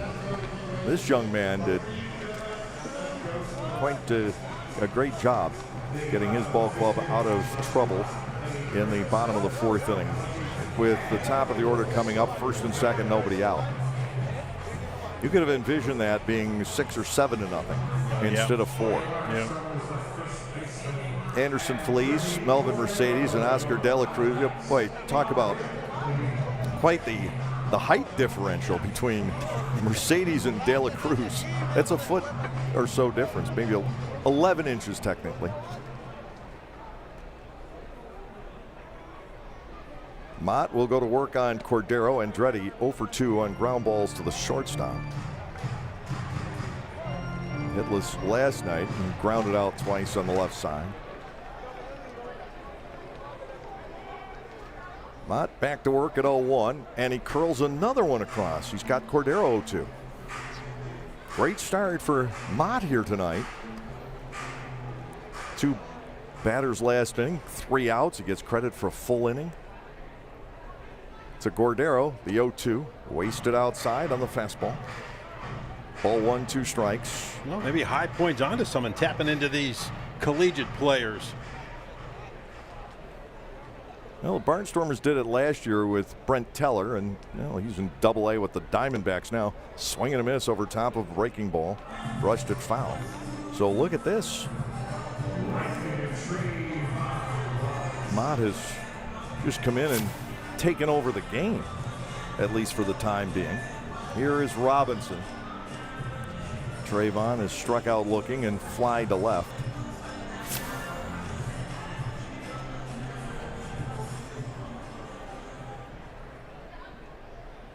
Mott was born in the Raleigh area. Swing and a miss by Robinson. And the Kyle Mott story continues tonight. Some nasty stuff. He was 6-3 for the Tar Heels this year. His 6.02 ERA, that's high but not ridiculous for college ball with the metal bats. Ping. 0-2. Yeah, I'm not a fan of that. And where he's had his problems here in the pro ranks has been walks. No sign of it tonight, but he had walked 20 and 21 and 2/3 innings, giving up just 10 hits. Bounced to the plate, and Robinson declines Harold Reynolds' offer. Ball 1, 2 strikes. As I said, I watched the Price is Right for about 10 minutes yesterday morning and listened to George Gray go, a new car, and I thought, man, Reynolds has already auditioned for that job if George Gray ever leaves. Have you seen anybody even attempt it? Oh, yes. Oh, yes. Did anybody in Lancaster try it?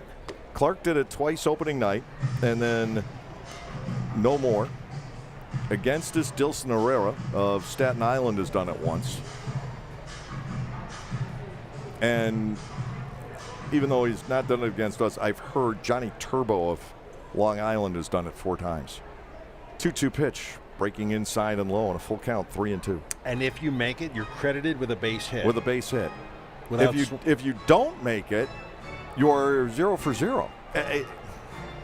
They really want players to do it, and for the most part, the batters have balked at it. 3 balls and 2 strikes.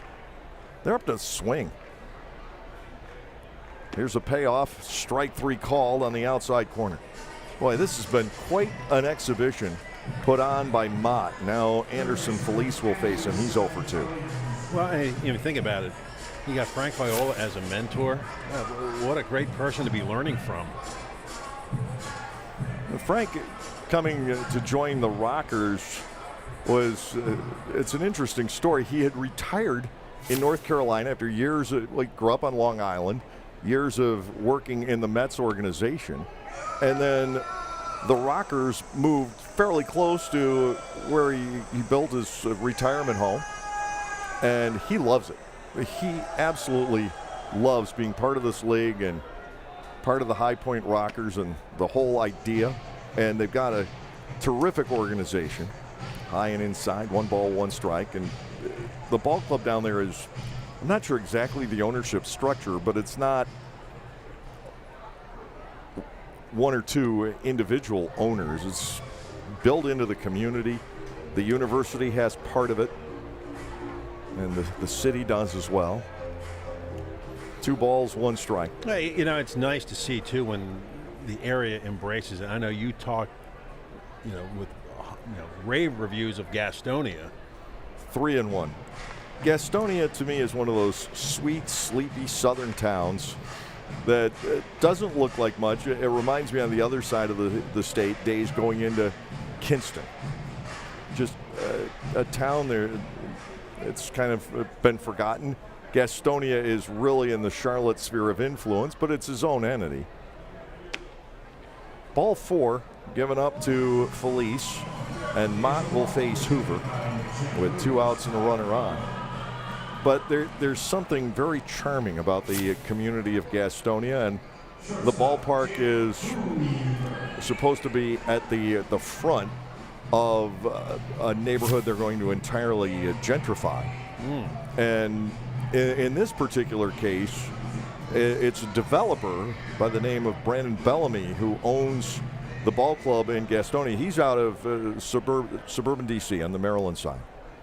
And he fell in love with Gastonia, and he really has plans to make that city tick. Breaking ball for a strike on Jake. It is 0-1. And you see the potential that's there. I go in there and I so badly want that Gastonia operation to just work 100%.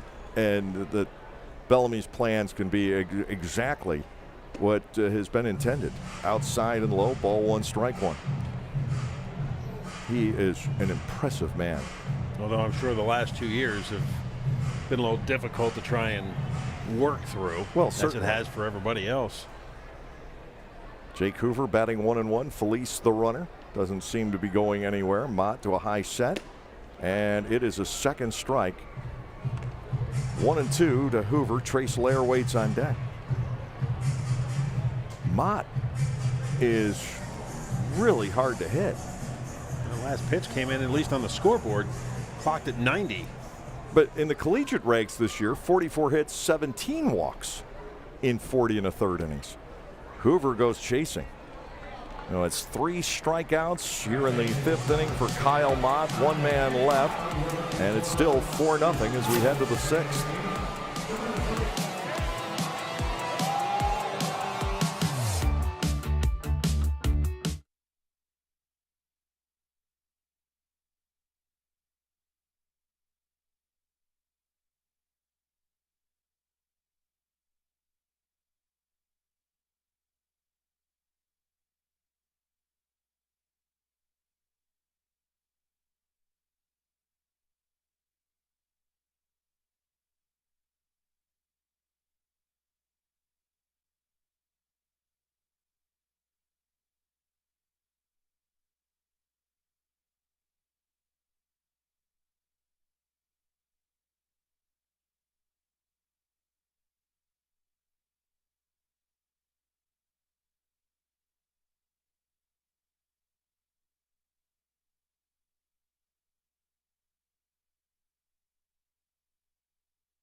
Fans being entertained tonight, a night that, at least so far, has been, to some extent, a return to normalcy. At least we haven't seen a good old-fashioned rhubarb. Jamie Keefe went out last night to talk to the umpire at first base, and as you watch the video, Jamie told me what the conversation was. I'm not going to repeat that. But you could see he was completely calm. I mean, underneath the surface, he was, I'm sure, stewing about the call at first base. But he was totally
this team, but now if he rolls out the red carpet for you, that might be a stretch. High fly ball the other way. Retreating is Torrance. Devon is there, and there's one out. Logan Morrison just missing a home run. We've seen him do it. We've seen Wheel do it in this series. And I just think this High Point team is going to catch fire at some point. And yeah. I just, the Barnstormers won't be in the way for a while. Here is Wheel. He's 0 for 2 on ground balls tonight. Geez, and I look at Morrison, and I think years gone by when they had the All-Star game and they had the home run hitting contest, holy smokes, if this guy could have done some damage. And this guy, Wheel. Oh. Ball one is high, 1-0. But again, we've got to keep in mind how well Niall Ball has been pitching. Oh, absolutely. Here's a guy, he's one of the younger guys on this Barnstormers team. Niall is 25 now. Ball is low, and he trails Wheel at 2-0. And he's become one of the top pitchers in the Atlantic League. He has no affiliated experience. A little over a year ago, he was in real estate development at home in Georgia. Ground ball, left side. There is Felice. He's got a good glove, and he cuts down Wheel for out number 2. Jerry Downs will be the hitter. Boy, this defense has made some nice plays over the past couple nights. Pitching and defense will win a lot of ball games, and the Barnstormers have to rely on that right now. I mean, they've got 4 runs on the board tonight. They've swung the bats pretty well, but you just don't have the capacity of putting up the explosive numbers. This team is not going to win too many 11-8 games. 2 outs. Downs is 0 for 2. He will check the swing. The Barnstormers ask for help and get turned down. The pitch was outside. Actually, Martinez, because remember, Downs is gone. Oh, yes. No, it's not Martinez. Sorry, this is yes. Joe Johnson is the batter. We saw him pinch run last night. He's pinch hitting tonight. And he hits the ball in the air out to Dunston. 1, 2, 3, they go. Here in the top of the 6th inning. Nothing going on for the Rockers. Ball still with the shutout working, and it's 5-0 through 5.5. 4-0.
Lower half of the 6th inning here at Clipper Magazine Stadium. The Barnstormers leading by 4. And just to clarify, it is still 4-0. Nothing changed that. And it was Joe Johnson who batted for the pitcher, Mott, in the top half of this inning. So now it is a new pitcher in for the High Point Rockers. This is Nathan Bates, who is 6'8". and 235 pounds from Jackson, Mississippi. Pitched at Georgia State and then signed with the Angels. Got to Double-A, which is now my favorite affiliated franchise at this point, the Rocket City Trash Pandas. Well, there's a non-zero chance that down the road I might be a season ticket holder for the Rocket City Trash Pandas when retirement beckons, whenever that is. Oh. Mike Reynolds. And this is where? Huntsville, Alabama. Actually, technically, it's Madison, Alabama, where the stadium's located. So you're in your retirement years, you're looking to go further south. Yes. But Mike Reynolds last year asked me that question. I said, I want to do 3 more seasons. I want to get through 2025 here. And he said, what, you mean 20 seasons, right? I'm like, yeah, try running that one by the wife. No, I plan to be here through 2025. We'll see what gives after that. Here's Lair, and he will take a strike from Nathan Bates. Thank goodness his name's not Norman, or it would conjure up all kinds of images. 0-1 on Trace Lair. Big double at right center field that last time up. Breaking ball slips inside and low. 1 ball, 1 strike. Got to tip your cap to Kyle Mott. What a nice outing for him. Couple of innings, 1 walk and 3 strikeouts. Lifted for the pinch hitter. And this is why I'm so glad to see Ball go through 5 just to keep Lair in the batter's box, although he's going to need a new bat. That got splintered. Wow. I mean, right down the middle. That's a toothpick now. Yeah. The ball got hit crazily and one-hopped the dugout over on the third base side. But talk about getting sheared off. I mean, is it just me, or have we seen an abundant number of broken bats here the last couple of nights? It's not a couple nights. It's this entire homestand. We've been going through them.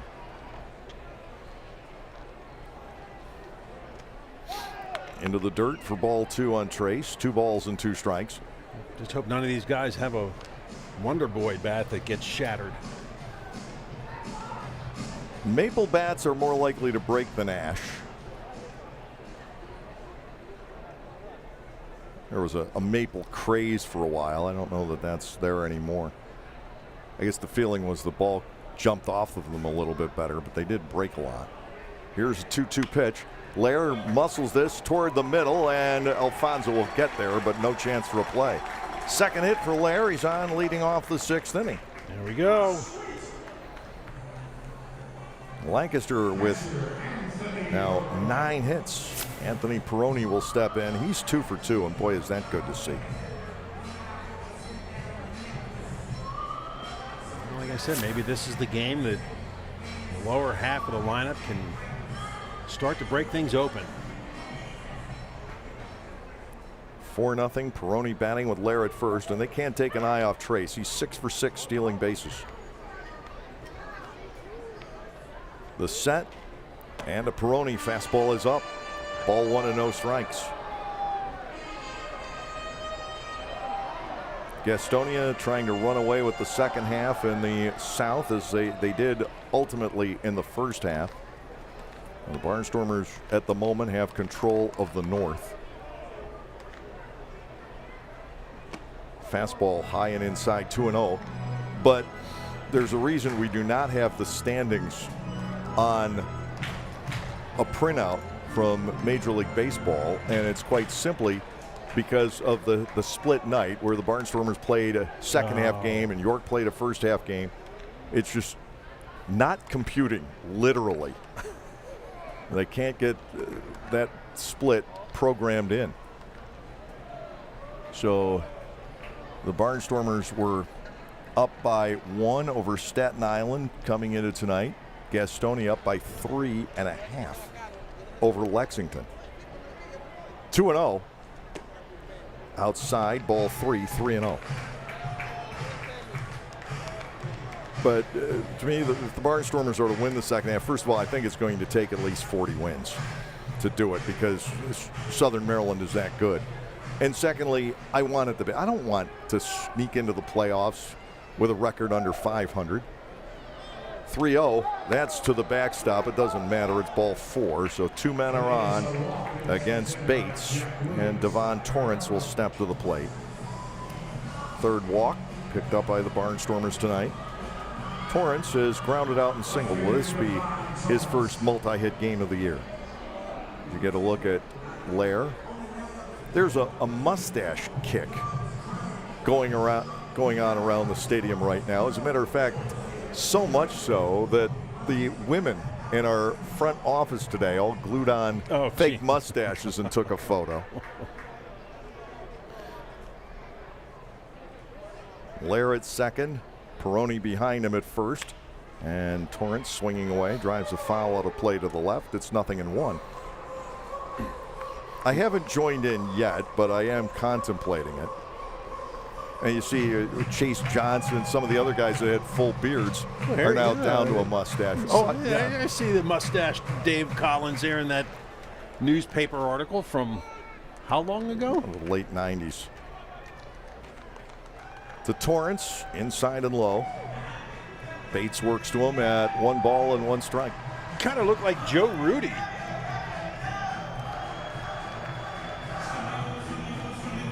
No, my doppelganger from the world of entertainment, and it was true when I was younger, and I used to get this from time to time, was Tom Petty.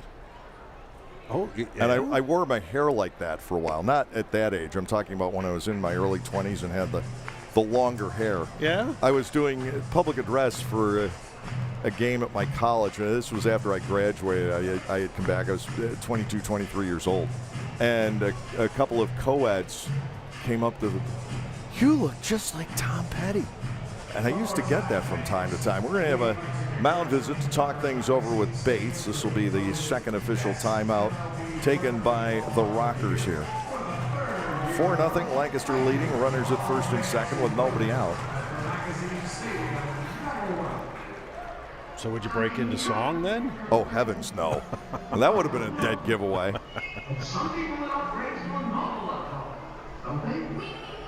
Well, he had a very distinct sound. I think a great halftime show for the Super Bowl a few years back. I loved it.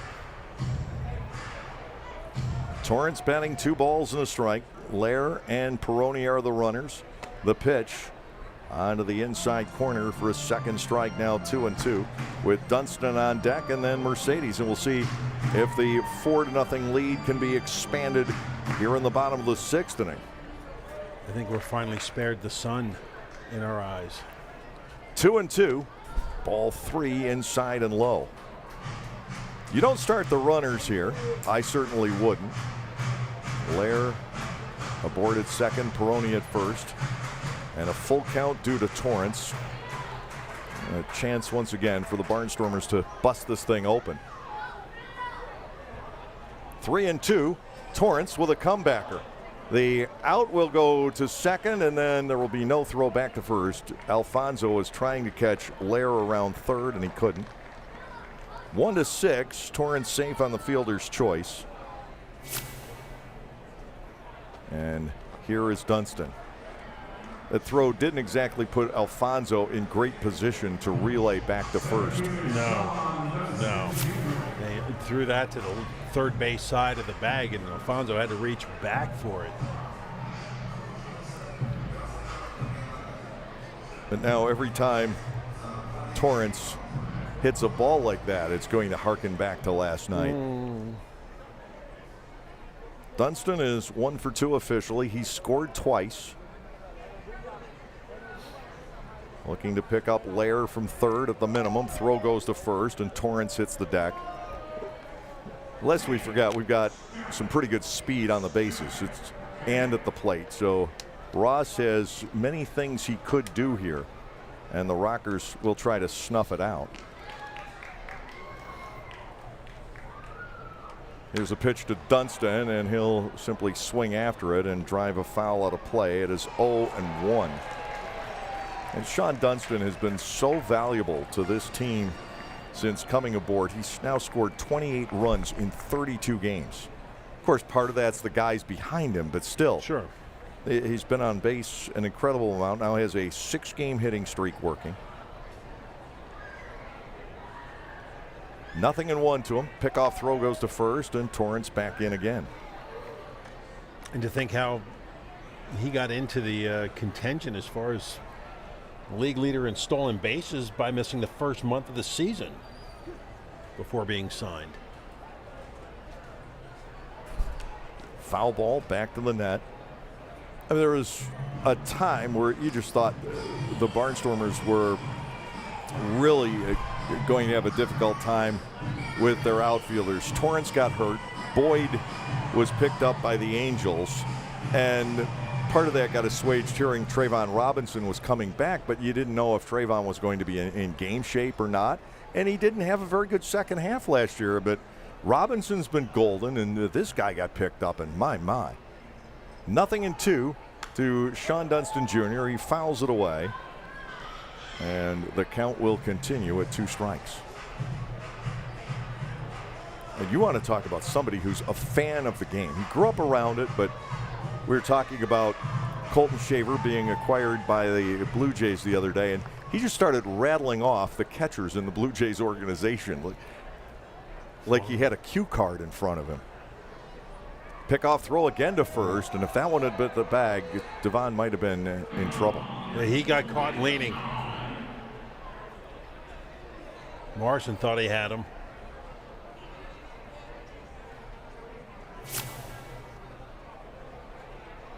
And Morrison still having words with Bill Reuter down there at first base.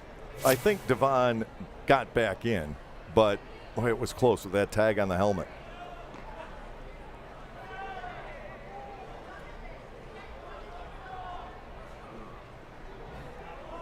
Nothing in 2, still to Dunston. Mercedes waits on deck. Trying to drive in a run here. And the 0-2 fastball off the inside corner.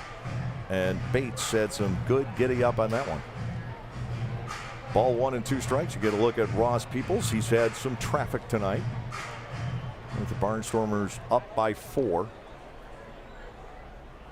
The other thing with this Lancaster team, don't expect a lot of home runs right now. Another throw to first.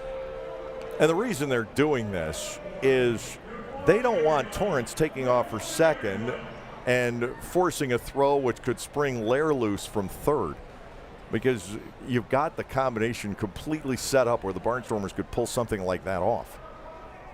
1 and 2. Dunston takes a breaking ball, strike 3 on the outside corner. Great pitch from Bates. And it's up to Mercedes if the Barnstormers are to score again. Perfect spot. Mulkey did a nice job framing it too.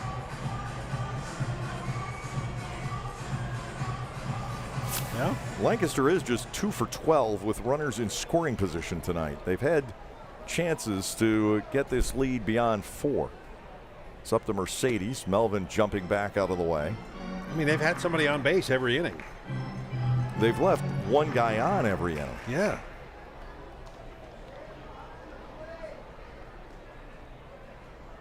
Lair up the line from third, Torrance off first, and you could still see something on.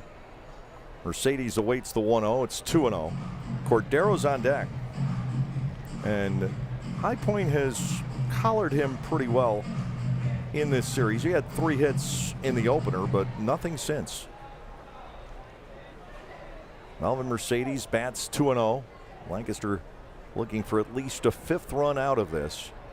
There goes Torrance. The pitch is outside. Mulkey will throw through, and now a throw behind Lair, who didn't get turned loose. Torrance with the stolen base. 2 are in scoring position. That for Torrance is 7th of the year. There was the realization they didn't have the out at second base, so Alfonso grabbed that and was looking to see if Lair was coming, which he wasn't. Mercedes batting 3-0. There is an open base, and to Melvin a strike on the outside corner. Mel probably had a green light there, but decided to take it. It wasn't where he wanted the pitch. 3-1 with 2 men in scoring position. The offering from Bates will walk Melvin, so he's on for a 3rd time tonight. And it's up to Cordero. This has been a long inning for Bates. I mean, Trace Lair, base hit on a 2-2 count. Peroni with a walk. Devon Torrance worked a full count before grounding into a fielder's choice. So, I mean, it's been a lot of pitches already for Bates here in the 6th. Cordero with a shot. Bases loaded, 2 outs. And to Andretti, fastball is there for a strike, and somehow they have really all of a sudden perplexed Andretti Cordero. He's been mysteriously quiet. He does have an RBI on a ground out tonight. Here's the 0-1, a breaking ball that hangs upstairs. Ball 1 and strike 1. Single and 2 walks in the inning. Cordero has had more trips to the plate with the bases loaded than anybody else on this Barnstormers team all year. Here's a 1-1 off the outside corner, and the count swings into Cordero's favor at 2 balls and 1 strike. With the bases loaded for the year, Cordero is 3 out of 16. He has driven in 10 runs. You get a look at Bates. Tight spot here in the bottom of the 6th to Cordero. 2-1 offering. Strike 2 onto the outside corner. And Bates has the chance to pitch out of harm. Tell you what, High Point is sticking around in this game. I think if the Barnstormers score here, it will go a long way towards sealing the deal. 2-2 pitch, and they're going to get one home on a wild pitch delivered by Bates. Coming home is Lair, and it's 5-0. Cordero batting at 3-2.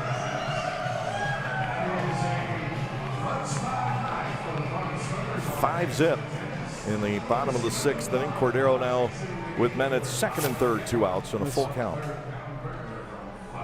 Yeah. I'm not so sure that's not a pass ball. Seeing the replay, we'll see how that was scored officially. And it's ball 4 now on Andretti. It'll be Robinson with the bases loaded. Yeah, I think it's a ball that Mulcahy probably should have had. To the backhand, I thought it had gotten into the dirt initially, and now here is Jamie Keefe working his way out. It's going to be another right-hander. As I said, they used up their lefties last night. I'll take another look. It was off the ground. Still, I think, a tough play, and it does go down officially as a wild pitch. Bates will depart.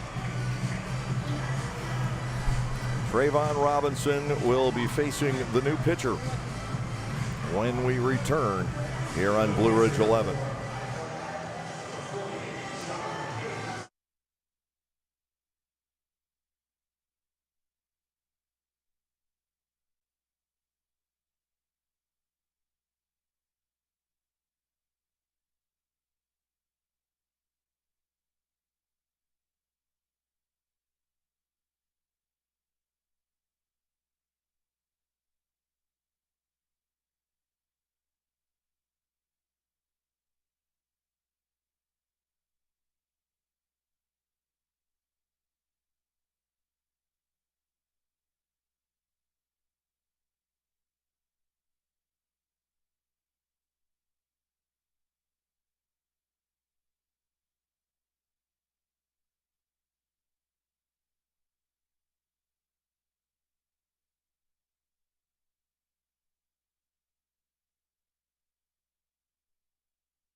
You get a look at right-hander John Hayes, the 4th pitcher used tonight by the High Point Rockers. Hayes from Denison, Texas, 29 years of age, 6'6", and a 225-pounder. And another guy who played at a major college program, Wichita State, which years ago was perhaps the top baseball team in the college ranks. They've won a College World Series or 2, but it was decades ago. Now here is Trayvon Robinson. Not much of a night for Trayvon tonight. He is 0 for 3 on a couple of called third strikes and a fly out to left.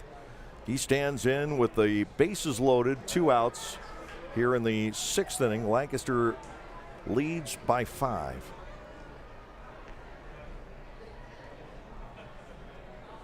And Robinson gets a hold of the first pitch. Way back it goes, and it is a grand slam for Trayvon.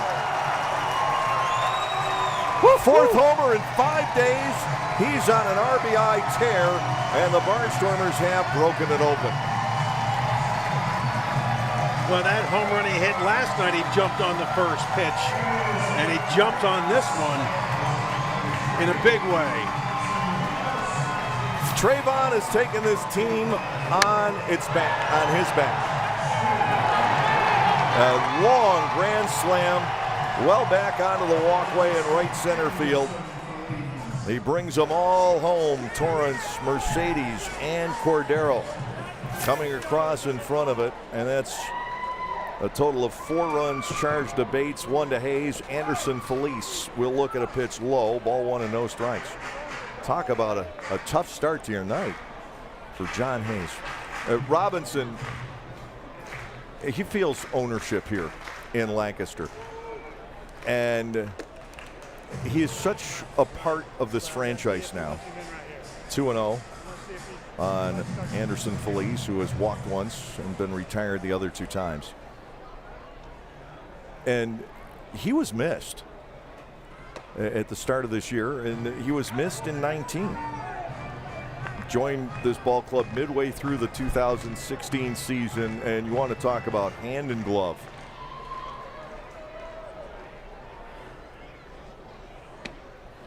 Strike taken, 3-1. You couldn't ask for a better guy to come in.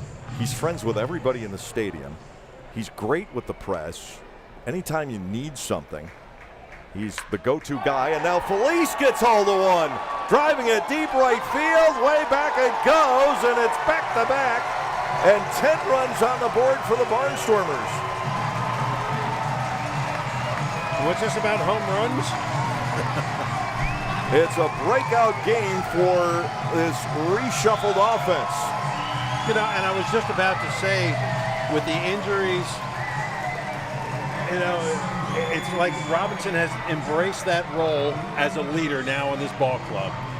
I think he's always been the clubhouse leader, but now he's just taken over this lineup. Anderson Felice, he hasn't had that kind of a swing in a few days. He just mauled the pitch, and now it's 10-0. Robinson and Felice each with their 4th home run of the season, saying, you know, Clark and Dugan, they're great players and everything, but we can do it too. Little dugout dance. And now a fastball drills Jake Hoover. And warnings will be issued by Buzz Albert. He wasted no time, too. And Hayes and Albert will get into it, but that could have had intent to it. And let's face it, this umpire crew knew what they were getting into here tonight. Well, I don't think, to be perfectly honest, it was the umpiring crew the last couple games, but Jake Hoover, you think of the first pitch, and I watching Glorious later on, it might have appeared initially that he was headhunting with Hoover last night in that 10th inning, but you don't do it right there. This makes you a little suspicious, I'll have to admit. So here we go all over again. 2 outs in the inning. Trace Lair batted and singled to get this all underway. And now a breaking ball, well, it was a fastball, swing and a miss. 1 strike to Lair, who is 2 out of 3. You know, but Buzz Albert does not want to see anything escalate, so he stepped right in and said, okay, that's it. Here's your warning. Inside and low, a ball and a strike. And you know what's not so good about that? Would be Niall Ball. And Niall didn't hit anybody tonight. He usually does hit at least one. He will not be staying in the game. Barnstormers are going to lift him, it looks like. They've got action in the bullpen. Now that the lead has grown to 10-zip, Lair fouls that one away. It's 1 ball and 2 strikes. And yet again, another quality outing here for a Barnstormer pitcher. I mean, this stretch that they have been on over, what do you say, the last 2 weeks? has been outstanding. This team is playing great baseball. Again, we always knew it was there. I thought maybe a roster tweak or two. I didn't mean that to go in a negative direction, but it does seem to have spurred everybody else on. And with the injuries to Clark and Dugan, you know, you could have thought, man, this season's over. 3-2, but it's brought these other guys to the surface. They know they can't rely on those anymore. And you know, Robinson, like I said, he's taking his team on his shoulders. Felice will do some of the same. Lair bats with a full count and knocks a foul to the left side. Still 3-2. This has been a horrendously long bottom half of the sixth for the Rockers. Well, and you look at the numbers through the first half of the season. Lancaster late in ball games when they were trailing, they horrible. couldn't get anything done. Now it's a different story. Well, they had a couple of come from behind wins against York. Hoover goes. Here's a 3-2 and again foul. I think that helped them turn the corner. You get a couple of those wins. Now you get some confidence back that, okay, even though if we're down late in the ball game, we can come back and win. And they've done that. The key is still the pitching. Without a doubt. And those pieces are in place too. Hoover goes again, and he has to stop again because Lair fouls another one away. He's getting some wind sprints worked in. If Ross had one wish to be fulfilled, and it's not critical, but he'd probably like to have somebody of the nature of Gabriel Moya, a left-handed setup guy for certain clubs. Busted bat out to right, and that's in for a base hit. Hoover all the way to third. He was off with the pitch, and the inning continues. Third hit of the night, 3 in a row for Lair. It's a breakout night for him, and I think that is very good to see. And another broken bat for him as well. I mean, that's 2 consecutive at-bats now that he's lost his stick. You know what? He'll take it with the base hit. Anthony Peroni is perfect tonight. 2 hits and a walk. Lancaster 10, High Point nothing. Hayes to Peroni, and it's high, ball 1. Now, in some sense, this is revenge for the Barnstormers because you go back to April and the last 2 games at High Point, the Rockers won by a total score of 27-3. High pop fly, foul back and out of play. It is 1-1. That road trip was discouraging.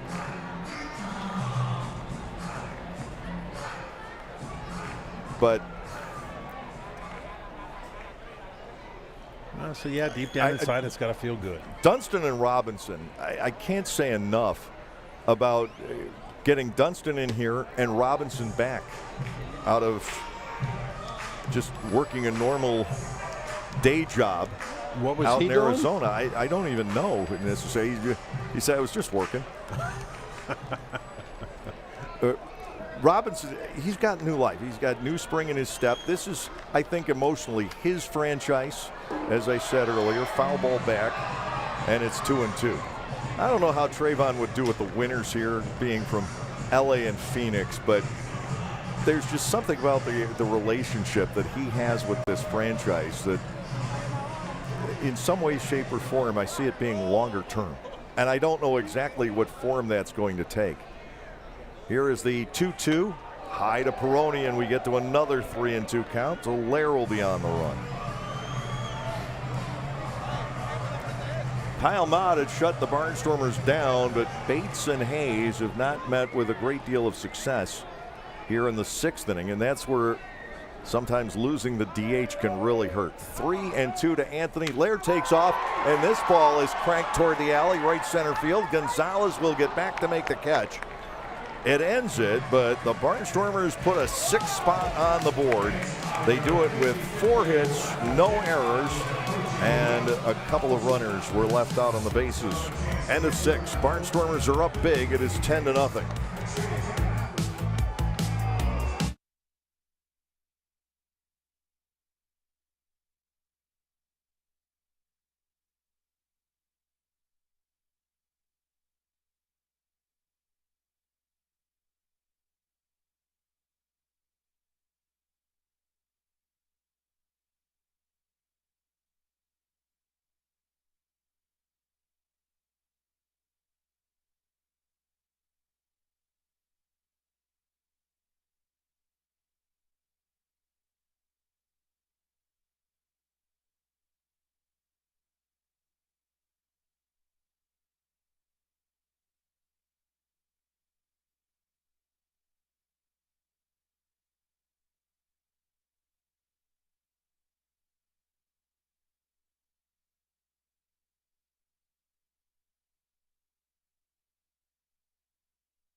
Fans enjoying the night at suite level here at Clipper Magazine Stadium. And a long bottom half of the sixth inning, 53 total pitches. And now Eric Cha will take over for Niall Ball here in the seventh. Cha, left-hander who's very effective when he throws strikes. That's been the issue with Eric. He has been at times quite wild. And we talked about how Ross would love to have a left-handed setup guy like a Gabriel Moya. Cha has that potential. But again, he's got to throw more strikes than he has been. This is a good time to get him out there. Niall Ball didn't look dominating tonight, and there are times that Niall has looked dominating. But when you look down at the scorecard, I see 6 scoreless innings. Absolutely. And 3 hits, a couple of walks, 4 strikeouts. And his earned run average for the season just dropped to 3.01. I mean, think about it. The only time he really ran into trouble was that third inning when they had runners at second and third. The bases were loaded. Yeah, after the intentional walk to Morrison, he got wheeled to hit into the force play. The Ball now, since losing to York back on the 29th of May, and he was hurt that night. But in his last 7 starts now, he's worked 45 innings. He's given up 11 earned runs. That translates to 2.2. And you don't do much better than that in the Atlantic League. Okay. Not recently. What we saw tonight was him pounding the strike zone and getting ahead in the count. Has he been doing that? Yes. His last couple. That's right there. Right there. Absolutely. You go. And now it is Cha, the left-hander from California. I mean, I know that sounds so trivial, but it is so important for a pitcher to get ahead. Good things happen. Now, here's the book on Cha. He's thrown 9 innings. He's allowed only 6 hits, but he's walked 13 and hit 3. He has struck out 10. Here is Michael Martinez, who will turn around to bat from the right side. Remember, warnings have been issued. Oh, it's ball 1 from Eric Cha. I love his arm slot, and he has been tough to hit. The 1-0, high to Martinez, ball 2 and no strikes. Well, and some much needed work for Cha, plus an opportunity for him to show Ross, I can do this for you. And he needs to come out and have a shutdown inning. Here's a 2-0. That is up on a breaking ball. Martinez, who's perfect tonight, operating at 3 balls and no strikes. Good turnout. Wonder how many folks saw the social media stuff today and said, this could be really entertaining. 3-0 pitch. It is ball 4. And Cha has walked Michael Martinez to start off this 7th inning. Jay Gonzalez, the center fielder, will step to the plate. Gonzalez, a left-handed batter, he is 0 for 2. Well, we talked seemingly incessantly. Pete and I talked about this quite a bit, the couple of games he did, but Barnstormers relievers coming in somehow have the toughest time retiring the first batter. This is the 6th time now that Cha has walked the first batter that he's faced. First pitch in for a strike on Gonzalez. It is 0-1, and we're talking about a guy. Left-handed batters are 1 for 13 against him. Right-handed hitters 5 out of 21, but in 14 appearances, he's walked that first batter 6 times. Now a strike on Gonzalez again, and it's 0-2. And it's not just Eric, it's a lot of this bullpen. That first batter or 2 tends to be a little erratic, and then after that, this bullpen is outstanding. 0-2. Gonzalez swings and misses at a nasty breaking ball. And there you see the other side of Eric Cha. It's there, and we've seen it. He's got filthy stuff. That was that thing just kind of floated in there, just completely threw off the timing of Gonzalez. And all of a sudden just ran left to right if you're looking at it from center field. That brings on Mulcahy, the catcher. He's 0 for 2. 1 out, 1 on here in the 7th. The Barnstormers trying for their 11th consecutive win here at home. And a Mulcahy fastball for a strike. It's 0-1. Alfonso on deck. Goes 4 straight balls to Martinez, who was batting right-handed. Now that the lefties have stepped in, it's been 4 straight strikes. Mulcahy bats 0-1. That one runs outside, and he had the wherewithal to stay away from it. 1 ball and 1 strike on Dakota Mulcahy.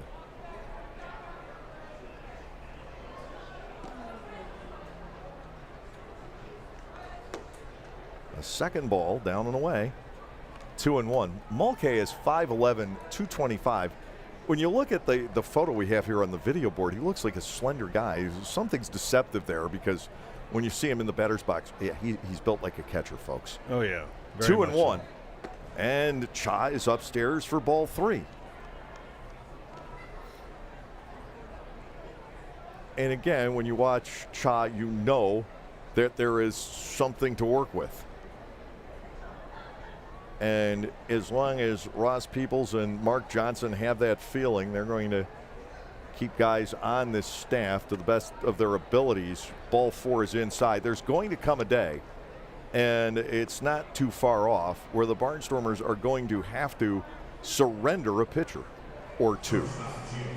You've got DeSabatino and Laporte both not terribly far away from coming off the disabled list. That would give Ross 17 pitchers. And I'm not even sure he needs the 15 that he has right now. And he's got quality.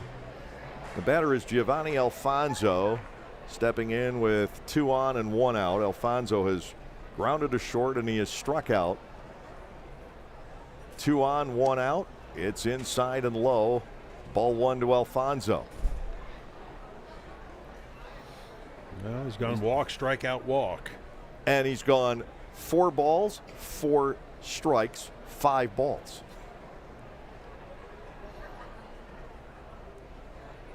Nothing a double play won't take care of. Ball 1-0. That's there. Called strike on Giovanni Alfonso. It is 1-1. High Point has to play for a big inning here.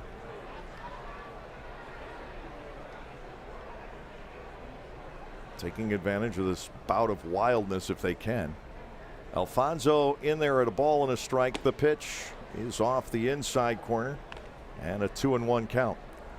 So if there is a team out there that's got a spare outfielder or 2 that needs pitching, the Barnstormers could be very willing trade partners. But again, it has to be the right team, because you've got to consider the players involved. Fastball is high, 3-1 on Alfonso, because guys are here because they want to be in Lancaster. Yeah. And they may not want to be in fill in the blank other city. Well, that's the business side of this, though. But if they don't want to be traded to another team, they can retire, and then you're back to square one. Ball 4 is inside. Now you've got the bases loaded. Now you've got issues. It will be Ladendorf at the top of the order with 3 on and 1 out.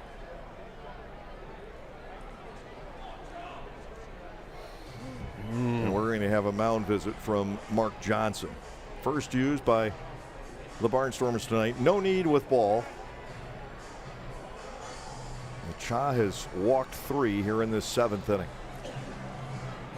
Again, if you could figure it out with Eric, you see the quality of the pitches that he has.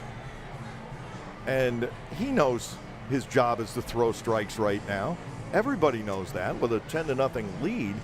And certainly the spirit and the mind are willing, but the flesh absolutely will not cooperate. So it's bases loaded with 1 out. Tyler Ladendorf will come to the plate. He is 1 out of 3. Blue base hit, I guess you would call it, into right field back in the 3rd inning. So the sack's full of rockers. More rockers out there than the front of Cracker Barrel.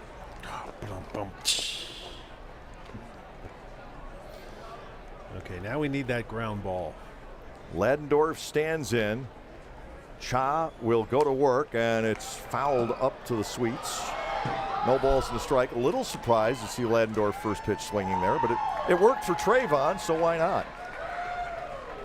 You know, and it seems like the mound visits that Mark Johnson has taken over the last couple of days were just at the right time. And whatever was said has worked. Let's hope it happens here, too. He is a very fine pitching coach. Fouled away, 0-2. Tigers' loss has been the Barnstormers' game. And on the Tiger side, it was voluntary. They had a new administration in Detroit, and basically they kicked most, if not all, of the minor league instructors out that they had. 0-2 on Ladendorf. Cha back to work, high and outside. Not close enough to tempt the right-handed batter. And it's ball 1, 2 strikes.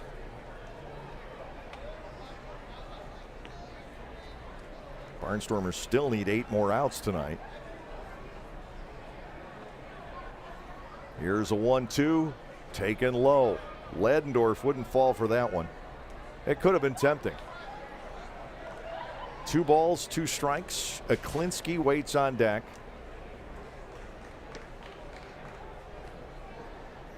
And the question is, how many more base runners is Cha going to be given? 2-2, and it's grounded to shortstop. Hoover will play it to Mercedes, back to first. That's not in time, and a run scores. Ladendorf safe on the fielder's choice as Martinez scores. The out on Alfonso is 6-4. That's 2 outs, and Aklinski stepping in. Well, you see the ground ball kind of froze Hoover for a second. He didn't know whether to charge or to stay back. And I think he was screened slightly, too.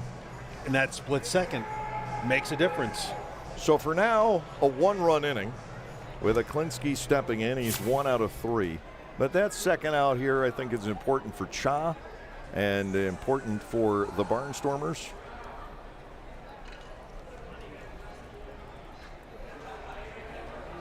The motion, and to Aklinski, line drive, and there's Mercedes for the catch.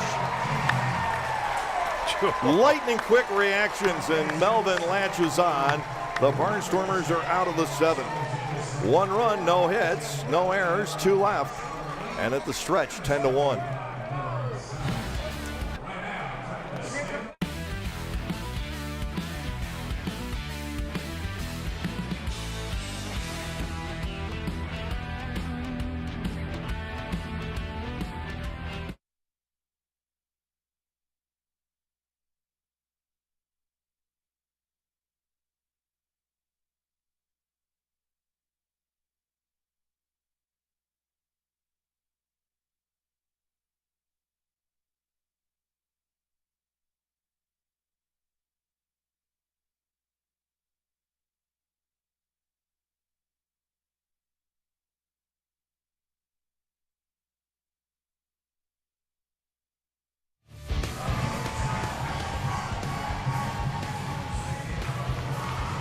First run tonight.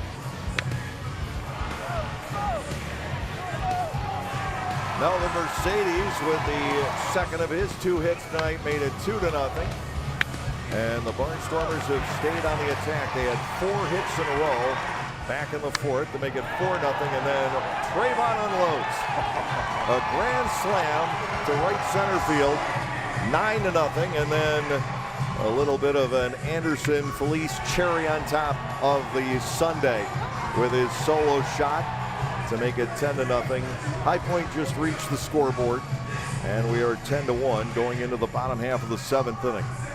A lot of enjoyment of baseball and all of the other sights and sounds of Clipper Magazine Stadium going on here with the Barnstormers up by 9 on a gorgeous summer evening. Doesn't get much better than this for the home crowd, Eric. Yeah, you know, they got a chance to see a breakout game, another stellar outing from the starting pitching, and you can see how things are starting to fall into place for this team despite some of the speed bumps they have had to endure here the last couple of days. goes back to a conversation that I had with Melvin Mercedes, and this was before Dugan went down. And Melvin looked at me, and he's still just brimming with confidence. We're going to win this thing.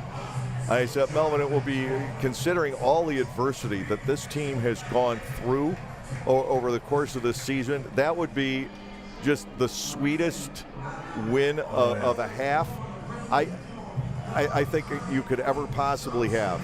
2006, when the team won the pennant, they just cruised all year. I mean, they just cruised. They didn't have to come from behind in the late innings because they generally weren't behind in the late innings. Great starting pitching, and they jumped out ahead early, and they were able to hold the leads throughout. And then you look at 2012, which was the greatest regular season team ever here. They had Murderers Row, and that team, they lost a couple of infielders midway through the season, and they got Kyle Haynes and Bridger Hunt to fill in the gaps.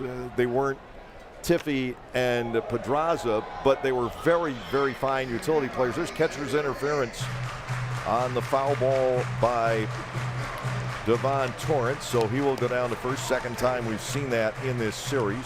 And the new pitcher on is Jonathan Crawford, a right-hander out of Stuart, Florida, who's 30 years of age. And you get another look at bat hit glove. And that was the cause of the foul ball. Buzz Albert right on it. Lancaster has a base runner, and Mulcahy has to come out of the ball game. I think when that bat hit the glove, it must have hurt him. Yeah, it must have hurt his hand. He reached down and was holding his wrist. Well, that is not good for the High Point Rockers at all. They will warm up Mike Galino. He will take over.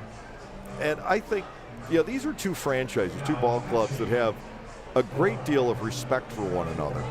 There hasn't been any real animus, I don't think, between these two clubs, unless you construe that Hayes hit Hoover on purpose in the sixth inning. Read into that if you want to. But I certainly know the coaching staff, the managers are very fond of each other, Ross and Jamie. Now here is Dunston. And I think these two teams feel for each other. To Sean, it is a ball off the inside corner as Galino is ready to handle Crawford. I want to go back to your conversation with Melvin, and you're telling the story, and I could see him probably just giving you a serious stare but a smile at the same time. Foul ball back, it's 1-1. You have an Atlantic League team, the core of an Atlantic League team, and this is what I love about this league. The core of a team here is family, and these guys deeply care about each other. And the longer you're here, the more that is. And Mercedes and Robinson, and I mean, these guys are tight, and they believe in each other, and they want it. Dunston batting 1-1. Popped up out of play over on the left side, 1-2. This is another guy. Even though he hasn't been here all that long, he has fit in the clubhouse extremely well. Now, are they still doing families housing players? Oh, sure, absolutely. Okay, we couldn't exist without it. I didn't know if COVID changed that. It would have if we had played in 2020. Okay. We would have had to have put the players in a hotel, but the hotels weren't generating any business at that time, so it probably would have been done. That's what they did in the American Association that year. And I remember interviewing Blake Allemond about it last year. He played for Butch in Chicago in 2020. And it was not a fun summer. Your families couldn't come visit. I mean, if they did, they could watch in the stands, but you were basically allowed no socialization. Ball 2 is inside low. You lived by yourself in a hotel room. You had to pretty much order food to be delivered. It wasn't a fun life. No. Everybody had to mask up on the bus. I think they had to maybe even run 2 buses and socially distance. It wasn't any fun, really. You got to play. That was the good part. 3-2 on Sean. Runner at first base, nobody out, bottom of the 7th, and Lancaster winning big. Yeah, you got the play, but it probably didn't feel like a game. I mean, you were playing and nobody else was, so that was a plus. Here's the payoff. Dunston with a sizzler to first. Up with it is Morrison. Did he pull him off the bag at second? Dunston safe at first, and Torrance is ruled out. But that throw was wide. It was a great handle by Alfonso. Was the call made? I didn't see Mark West raise or Scott Hart give the out sign.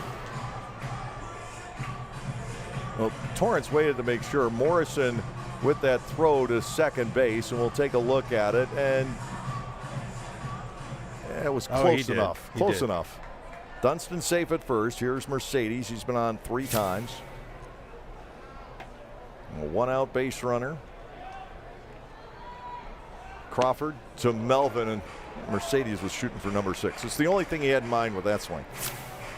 We'll take another look at this. It was a neighborhood play. That's generally given to the middle infielder to give him the opportunity to get out of harm's way. Initially, I thought it was wider than that. Yeah. 0-1. Mercedes takes down and away. It's a ball and a strike from Crawford. Andretti Cordero waiting on deck. Lancaster up 10-1 here in the bottom of the 7th inning. This has been one heck of a homestand, despite everything going wrong. 2-1. The best thing is, it ain't over. How do you get 2 broken bones in one homestand? That's ultimately what we're looking at. Clark and Dugan are going to be out for a while. So can you imagine, with this team galvanizing the way it has, if this keeps up anywhere near to this level and then you get those guys back? Good heavens. Yeah. Here's a 2-1. Ball 3 is to the backstop, and Dunston will motor on. Wild pitch. By issuing the warnings back in the 6th inning, and I certainly understand why Buzz Albert did that. He virtually had to. But now you're in a situation, if somebody accidentally gets hit, you're supposed to be obligated to toss the pitcher and the manager out of the game. But if it's an accident right now on either side, you really create some extra havoc in a game that's fairly lopsided. You can get the teams out of their pitching plans, and that could bode well for the upcoming opponents. Barnstormers have Charleston coming in here. Here's a 3-1 Mercedes crisp ground ball. Morrison's there again, and he's going to take it himself. Mercedes is out 3 unassisted. Well, talk about a game of chicken. It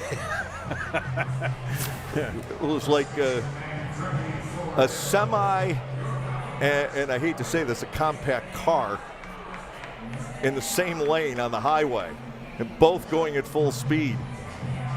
And they avoided the collision, thankfully. Here, you can go into your Tom Petty, since you look like him, and say, I won't back down. Dunston's ahead to second. Here is Cordero. 0 for 3 with a run scored, a run driven in. He'll take a pitch in the dirt. And on that, Dunston, of course, he was at second on the wild pitch, so he got the third. You know what I love about that? It's a 10-1 game. It's a ground ball to first, and Mercedes is still busting it down the line. Melvin doesn't have another gear. 1-0 pitch. Cordero sees a high fastball. Robinson's on deck. What an RBI tear he is on. 4 homers and 15 runs batted in 6 games.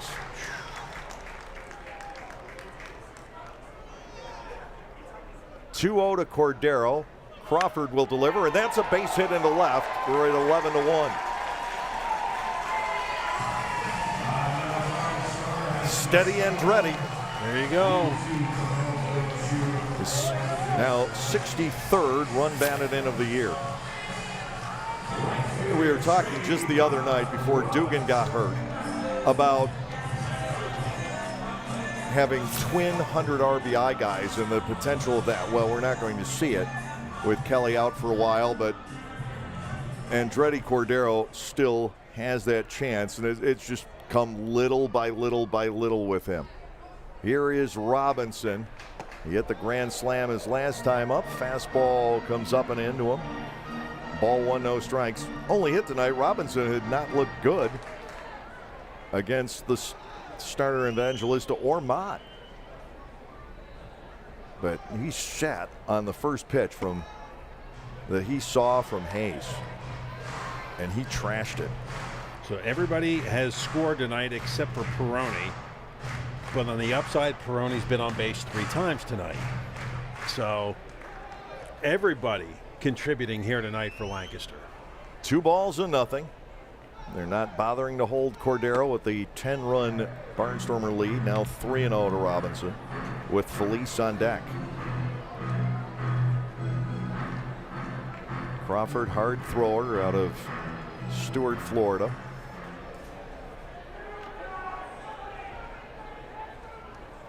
Pitched in the Reds organization for a while. And to Robinson. Ball 4 is seen. And yet another Barnstormers base runner. 6th walk the club has picked up tonight to go along with now 13 base hits. The run will be unearned. Was scored by Dunston. Right now it will be 2 outs, runners at first and second, nobody home. Catcher's interference, you pretend it didn't even exist. Now here is Felice. His home run basically on the same line as Robinson's. I think it came up maybe 10 feet shorter.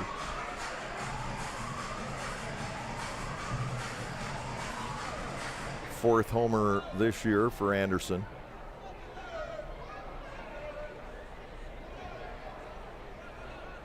The set and a Felice. He tried to match it. 1-1. Cordero and Robinson aboard. The lead is back at 10 for the Barnstormers, who are trying to say, Colton who, Ladarius, Kelly, we miss you, but we can do it. We miss you, but we got you. 1-1. Swung on and missed. A second strike to Anderson Felice. Yeah, another guy I've got to tip my hat to, Anthony Peroni. He has handled the pressure well of being the guy and not the designated day game catcher, which he had been for the first half of the season. And Colton Shaver did a great job here. You can't take that away from him. And that there's a reason that the Blue Jays picked him up. Ball 2 is inside. Yeah, 1 for 4 last night. 2 for 3 tonight. He's swinging the bat better, and he's called good games back there. And ultimately, that's the most important part of the job, is calling the game. And people have talked about how Peroni has grown as a catcher from where he began last year. With some pretty good mentors. That bleeds through Galeno. And we'll move Cordero and Robinson each up a base. And I've got to think that one's a pass ball. It's how I will mark it down. And we'll get the official otherwise. Well, Anderson Felice batting at 3-2. This has been a tough night, certainly, for the High Point Rockers. But again, it could serve to purge the system. That has happened. Swing and a miss. Felice is gone on strikes, and Lancaster will leave 2 guys out there. But in the inning, it's another run, 1 hit. There was an error on the catcher's interference. Lancaster leaves 2 in scoring position, 9 left on for the game. And now 11-1 as we head to the 8th.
We'll be stepping aside here on Blue Ridge for the next couple of nights. We'll have the first 2 games of the Charleston series for you on the Lancaster Barnstormers YouTube channel. And then we'll be back on Blue Ridge 11 Sunday for the series finale. Tom Arnold making a return appearance tomorrow night. Wow. When was the last time he worked with you? He did a Blue Ridge game a few years ago. Of course, he was my everyday color man at home for about 7 seasons, strictly on a voluntary basis. You want to talk about someone who loves sports? Tom Arnold. He's branched out into other areas, man of 1,000 jobs. He really is. You never quite know what he's doing at any given time. Of course, his main career is a firefighter here in the area. Cole Akers on the hill. Eric Cha gave up 1 run on 3 walks and a forced play ground ball last inning. Akers pitching for the 2nd night in a row. He gave up a base hit in the 6th last night, then got the side in order, although one of those outs was a long fly out to the fence by Xander Wheel. And to Morrison. First pitch across for a strike. It is 0-1.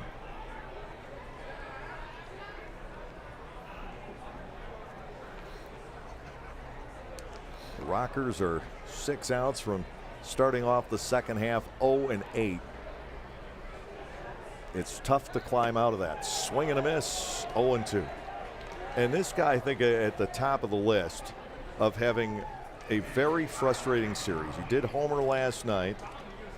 And it's not been a bad series necessarily for him at the plate. He is 2 for 9. But he's been at the center of 2 very close calls. Ball hit out of the yard tonight that just in the minds of the umpiring crew faded foul. And, of course, the play at first base last night. 0-2 is down and away. Ball 1, 2 strikes. You can see it in his face. Mm-hmm. You really can read it in the eyes. He's just frustrated right now.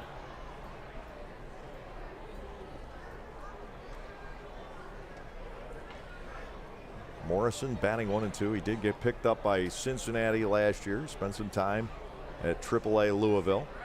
Here's a 1-2 breaking ball, swung on and missed. That was a nasty pitch, Cole Akers. Yes, it was. 6 strikeouts for the Lancaster staff tonight. A staff that has been leading the Atlantic League in total strikeouts for a while and averaging almost 1 an inning, which is pretty remarkable. The Barnstormers, the only pitching staff in the Atlantic League with more than 600 strikeouts coming into tonight. Wow. And they had 629. It's that kind of a gap. Here is Wheel, and the pitch is outside, ball 1. And there have been times you've heard some chirping this year. I've seen it on the YouTube chat about Ross. And it's been a couple of tough years, and I understand that. And I understand the fans really want to win here, as I do, everybody in the front office does, and everybody in that clubhouse does. But when I think of what this team has faced and the holes he has filled and the guys he has found this year, Stan Clyburn's had a great year, but to me, Ross right now could be looking at manager of the year. If this team wins the second half, how do you not? Wow. Wheel bats 3-0. Well, and how do you not? With everything this team's been through, losing some premium players to signings, losing arguably your 2 best hitters. Yeah. To bad injuries. And that's where if you're a voter, you got to step back and take that into consideration. Wheel will take a walk. He just down got to first thrown base, out. and that pitch came too close, and Cole Akers gets ejected. And Ross will be too. Buzz isn't having anything of it. Wheel takes the walk. It really wasn't that close, but it wasn't that close because Wheel was backing out. Akers stands in utter disbelief and the Barnstormers will have to rush somebody into the game. Buzz, like, it was a walk. It wasn't an HBP. He said, see ya. Hit the showers. I'm calling the shots. There's a new sheriff in town. It's 11-1 with 1 out, 1 on in the 8th inning. Cole Akers is ejected from the game, and that is not exactly popular with the home folks here. Well, I understand the fans' displeasure, but he set the guideline. He set the rule. This is it. I'm not having anything to do with this. And you got to respect that. You do. Well, the Barnstormers will have to bring somebody else in. Akers is done after, or not Akers, Aker is done after a third of an inning with a strikeout and a walk. And Lancaster will be forced by decree to make a pitching change. We'll let you know who's coming in a moment.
Brett Clark takes over for Cole Aker, who, despite his best look of "I'm innocent, Your Honor," gets convicted by Buzz Albert and ejected from the ball game.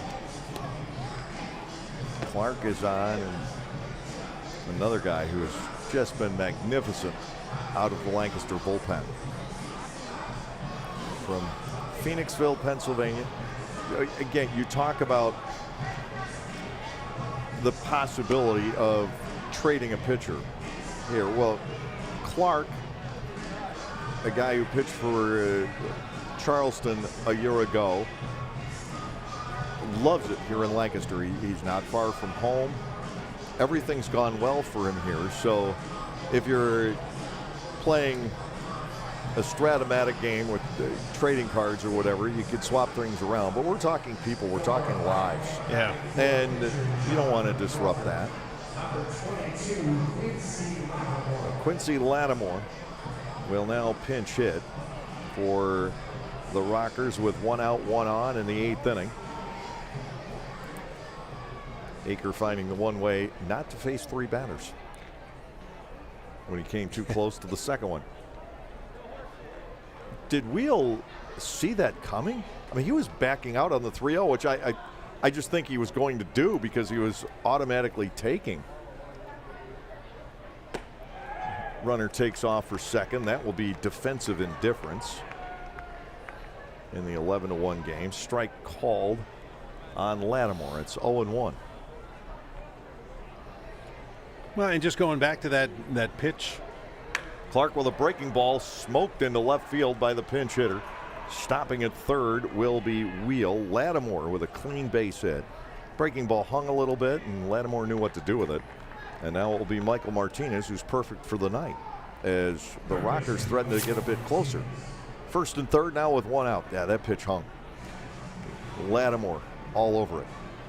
I was just saying that that pitch, that last pitch to Wheel, that was the one that broke the camel's back. There were two other pitches that were inside, and at that point, Buzz just said, "All right, that's too many. That's it. You're done." Infield will set up double play depth. Here is Martinez, and there's a fly ball out to left. Torrance will backpedal and make the catch. Tagging in on the way home is Wheel. He'll score a run charged to Aker. RBI for Martinez, his 20th.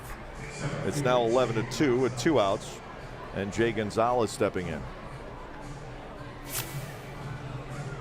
Well, at this point, High Point just needs to work on the little things, executing, getting that runner home, hoping that they can then put some things together and get their first W once they get on the road, or are they going back home then?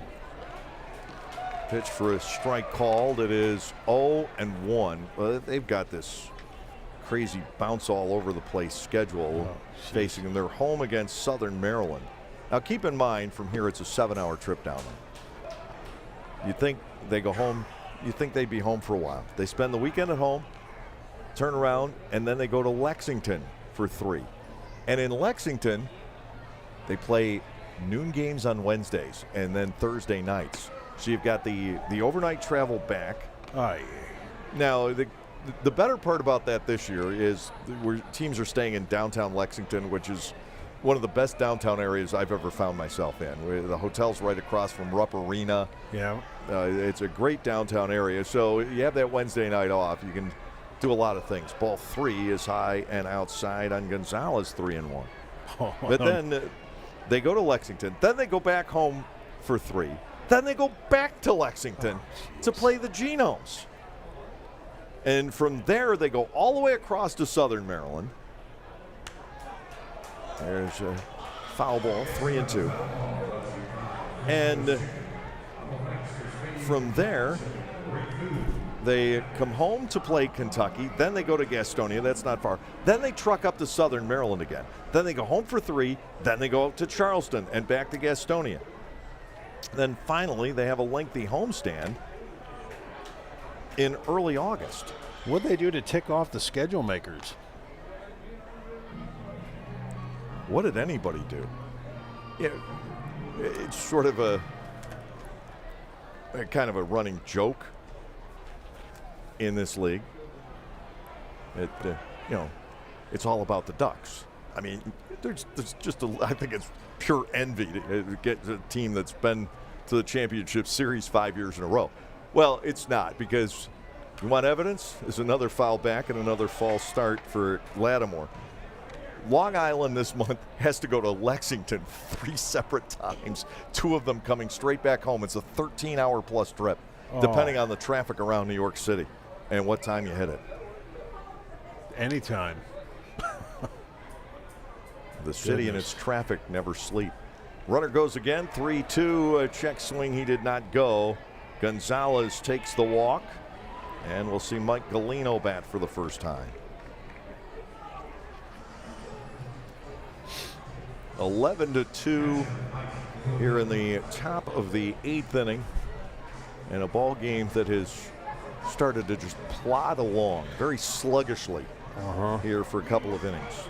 Yep. The Barnstormers bullpen, which has been amazing, just 2 earned runs in the last 24 innings coming into tonight, just not putting its best foot forward. There's been some control issues, and one of those leading to the ejection of Cole Aker. Clark pretty much coming in cold. Now, the thing that Ross loves about Brett Clark is his durability. I mean, not only has he been effective, but Ross talks about Clark. He says, you can run him out there every day, and we've seen it. 1-0 on Galino with 2 men on, 2 outs. That's outside and low on the slider. 2 balls and nothing. Giovanni Alfonso, the shortstop, waiting on deck.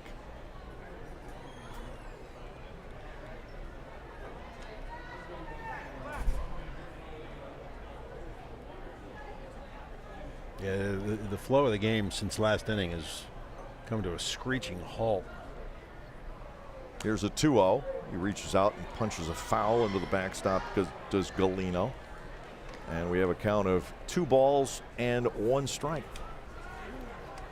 First at bat tonight for a more oft-used catcher, though not necessarily in this series.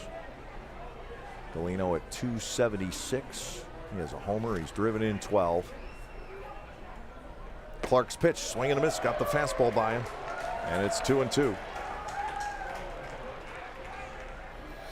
We're going to be playing in excess of 3 hours again tonight. We had our fastest game of the year last year against High Point. And a day game, a getaway game. Dominic DeSabatino was excellent that day. Completely ruled the roost. Pop fly behind first base. Cordero into foul ground, extends, and makes a wonderful catch. Galino fouls out. That play will end the inning with 1 run on the board for the High Point Rockers. 1 hit. They lead 2, and let's take another look at Andretti Cordero.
Hoover, Lair, and Peroni in the bottom of the 8th for the Barnstormers, and it is right-hander number 6 tonight for the High Point Rockers, and this is Junior Rincon.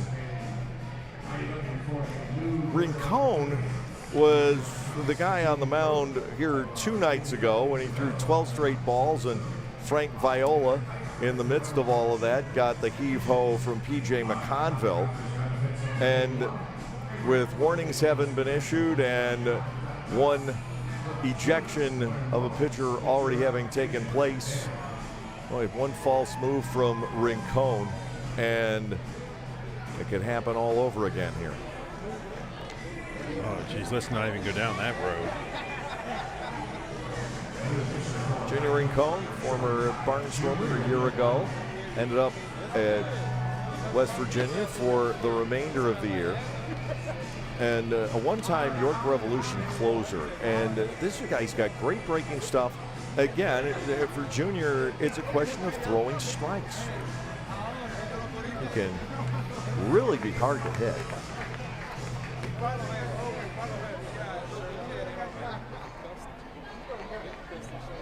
And of all people to be stepping in, it's Hoover. And when he got drilled back in the 6th inning, it was the genesis of all of this tonight with the warnings being issued.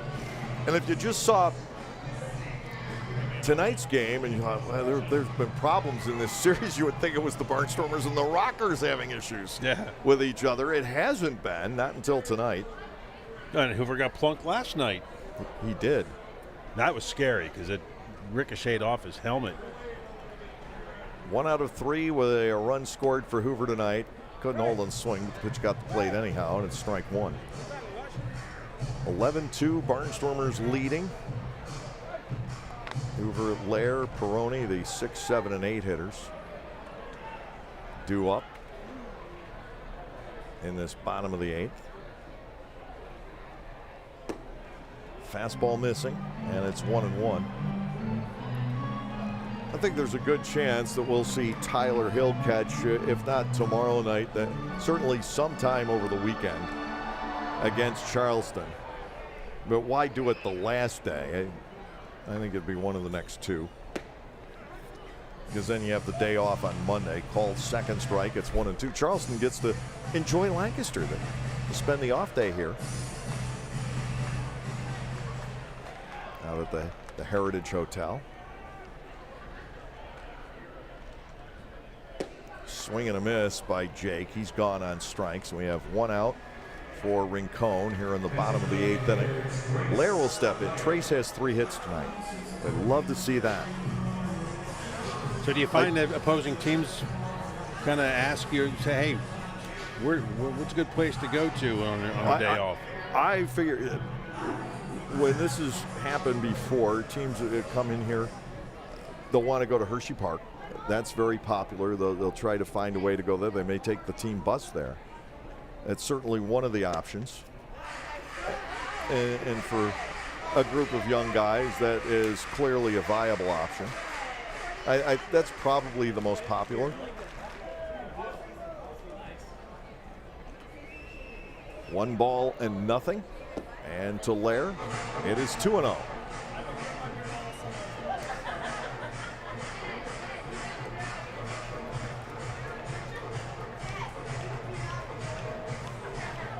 Trace with a double and a couple of singles over his last 3 at-bats.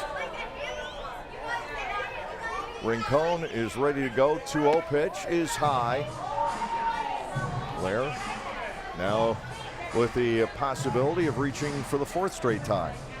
3-0. You can see the protective gear on his shin and ankle. Looks like an elbow guard there too. 3 balls, no strikes. He'll look at 1. 3-1. Become a transformer.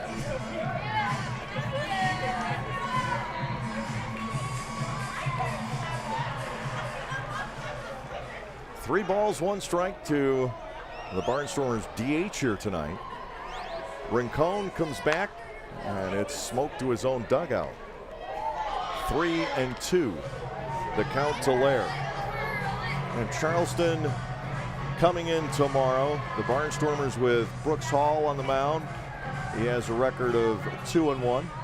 And the Barnstormers will be facing a lefty tomorrow night by the name of Ryan Lawler, who is 4-2.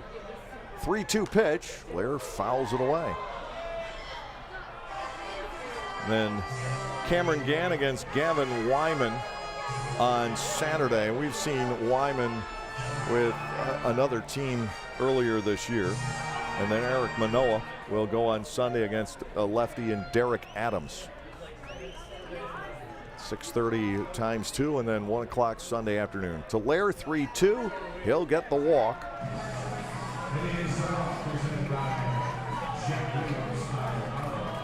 Seventh given up by the Rockers tonight. The Barnstormers also have walked 7. We've seen more walks than strikeouts in the game. 4th time he's been on base tonight. And I tell you what, there's a lot of positives. Nice breakout game for him. Peroni's been on base 3 times. Torrance has been on base 3 times. Yeah, I love what I'm seeing out of the bottom of the order tonight. Absolutely. Peroni sees ball 1 down low. 2 singles and a walk for him. Torrance, a single catcher's interference, and the other time on a fielder's choice.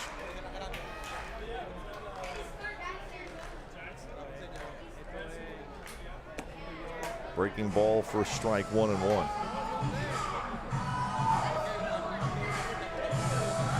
So the big guns are gone. We have to do it ourselves now. And it has seemed to work very well for this club. 1-1. Peroni swings over the top of nasty Rincon breaking ball. 1 ball and 2 strikes.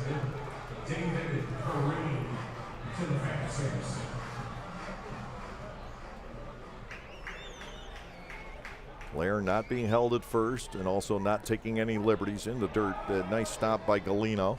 Didn't get all of it, but he got enough. 2-2.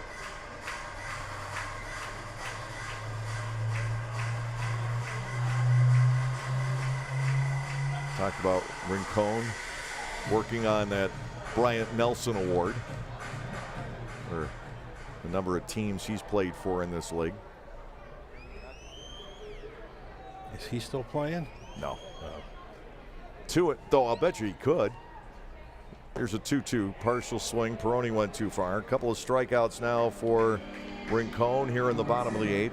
Torrance will step in. He's officially 1 for 3. One of the 1,000-hit club in the Atlantic League. Nettles and Navarrete have reached it. And oddly, all three with the last name beginning with N. It's an interesting tie. And Lou Ford, I think, is there, or certainly closing in on it.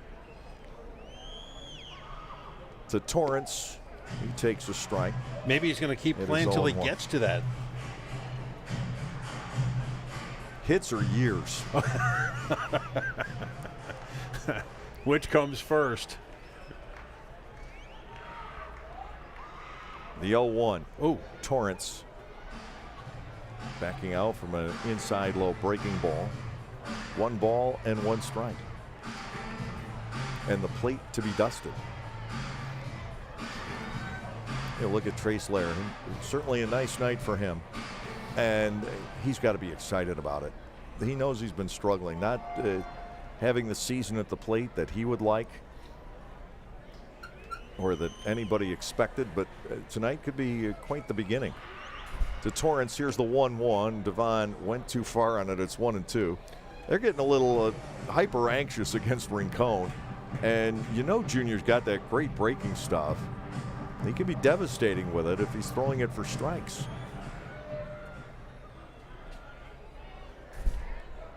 1-2, and there's a swing and a miss, and again, a back foot breaking ball. Rincon strikes out 3 around a walk. Back in the 5th inning, we saw Kyle Mott do the same thing. And we get to the 9th inning of baseball here tonight. Lancaster leading 11-2.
Trying to end another sweep. It would be the 4th in a row here at home. 3-game series and a 2-game set, with the victims being the Staten Island Ferry Hawks, the York Revolution for the 2 games, and then the Wild Health Genomes over the weekend. Now High Point coming in and experiencing some recent Clipper Magazine Stadium magic for the Barnstormers. It's been a pretty intense winning streak for a ball club that was well below 500 in an incredibly frustrating first half. There were some flickers where you thought the Barnstormers have it together, they're going on a roll, and then they didn't. And things would go awry. They had upheaval with the roster and everything else this team has been through. And suddenly it galvanized when things looked the darkest. And the Barnstormers, with 3 outs here in the 9th inning, will be back within 1 game of 500 for the season. And the last time they were there was May 27th. There's a line drive by Alfonso down into the right field corner. It will be extra bases for him. He is on his way to second with a leadoff double here in the ninth. And much to the Rockers' credit, they have not gone away quietly tonight. A game where after the back-to-back homers in the 6th inning, they could have. Oh, absolutely. But this team knows that they've got to start putting some things together, and you got to play till there's 27 outs. Well, Stan Clyburn and the Southern Maryland Blue Crabs adopted the philosophy, the motto of play all 9 innings this year, and it certainly worked for them. They don't give up. It's been one of the trademarks of that sensational team. Swing and a miss by Ladendorf against the Clark slider. It's 0-1. Well, and you could say the same thing about Lancaster too, with Shaver getting signed and then Clark going down, and then just the injuries that you could really get down on yourself thinking, oh man, what's going to happen next? But 0-1, swing and a miss, and it's quickly 0-2. They've rallied. Well, I think that if you're going to have injuries to a segment of your roster, as long as you can put 9 guys on the field, I think you're better off being long on pitching with a great staff and struggling to put a lineup together than you are if you've got a great offense, but you don't know who's pitching next. Yeah. Because we've been on both sides of that coin. I think you're better off with terrific pitching and a lineup that's kind of put together with tape. There's a fly ball to center. Dunston will come on and make the grab. Ladendorf's retired. That's 1 out, and Aklinski will step in. Instead of having the long ball, okay, so you change your philosophy. You go more to the small ball. You get the base hits. You execute hit and run, sacrifice, stolen bases. Do whatever you can to scratch out and produce some runs. And I'll make the comparison with what's going on right now to last year. The Barnstormers were in all those high-scoring games last year. They averaged 7 runs a game. That was a tremendous offense, but the pitching was, oh gosh, what are we going to do tomorrow night? Yeah. For the bulk of the season last year, and we've been there earlier this year. Swing and a miss, 0-1 the count on Aklinski. 1 out, runner in scoring position here in the 9th. But if you've got the great pitching and you figure that any given night you're only going to give up a couple of runs, then that lineup can do what it needs to do because they know what they need to do. Right. And they can scratch and claw for 3 or 4. Now, the Barnstormers have probably, even since the Dugan injury, definitely since Shaver and Clark, they've scored more than I thought they would. But the pitching has been terrific. And I don't know that the offense will continue to put 11 runs and 13 hits on the board like they have tonight. Maybe they will. But if they don't, you may see a lot of nights. There's a smash to Cordero. That guy's got a glove, let me tell you. It's a couple of great plays he's made in the last 2 innings. Put a star by that one in the scorebook. Alfonso is the 3rd, and there are 2 outs. But with the pitching and, might I add, the defense, you can, most nights you can be confident that you're not going to give up the 8 to 10 runs. Is it going to happen? Sure. Yeah. But it's not going to be an every night thing, and you're trying to figure out, well, boy, how are we going to score 8 to counter it? Enjoy this because right now this is not the norm. But like you said, looking back at last year, that high team ERA, the base on balls, the hit batters, it wore the team down. Absolutely. You're out there 3.5, 4 hours every night, and Logan Morrison will take a strike. It is 0-1. 0 for 3 with an intentional walk for Morrison here tonight. Alfonso at 3rd with 2 outs.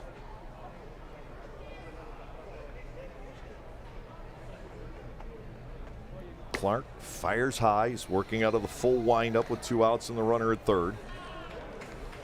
Yeah, that team last year scoring all those runs and still losing because the pitching just would not hold up. All those games where both teams reached double digits, and the Barnstormers, I think, were on the short end of most of them. Here's a 1-1 to Morrison. He'll take a second strike on a changeup across the knees. I think this guy's ready to just get on the bus and get out of town. 1-2.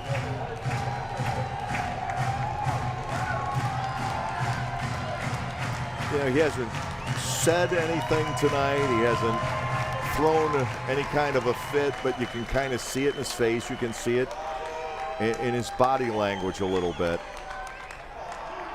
1-2, swung on and missed, and that's ball game. That is sweep. That is 11 in a row for the Lancaster Barnstormers. One hit, the runner left at third base. Congratulations all around for the Lancaster Barnstormers. Despite all of the adversity, the injuries, the signings, this team continues to roll.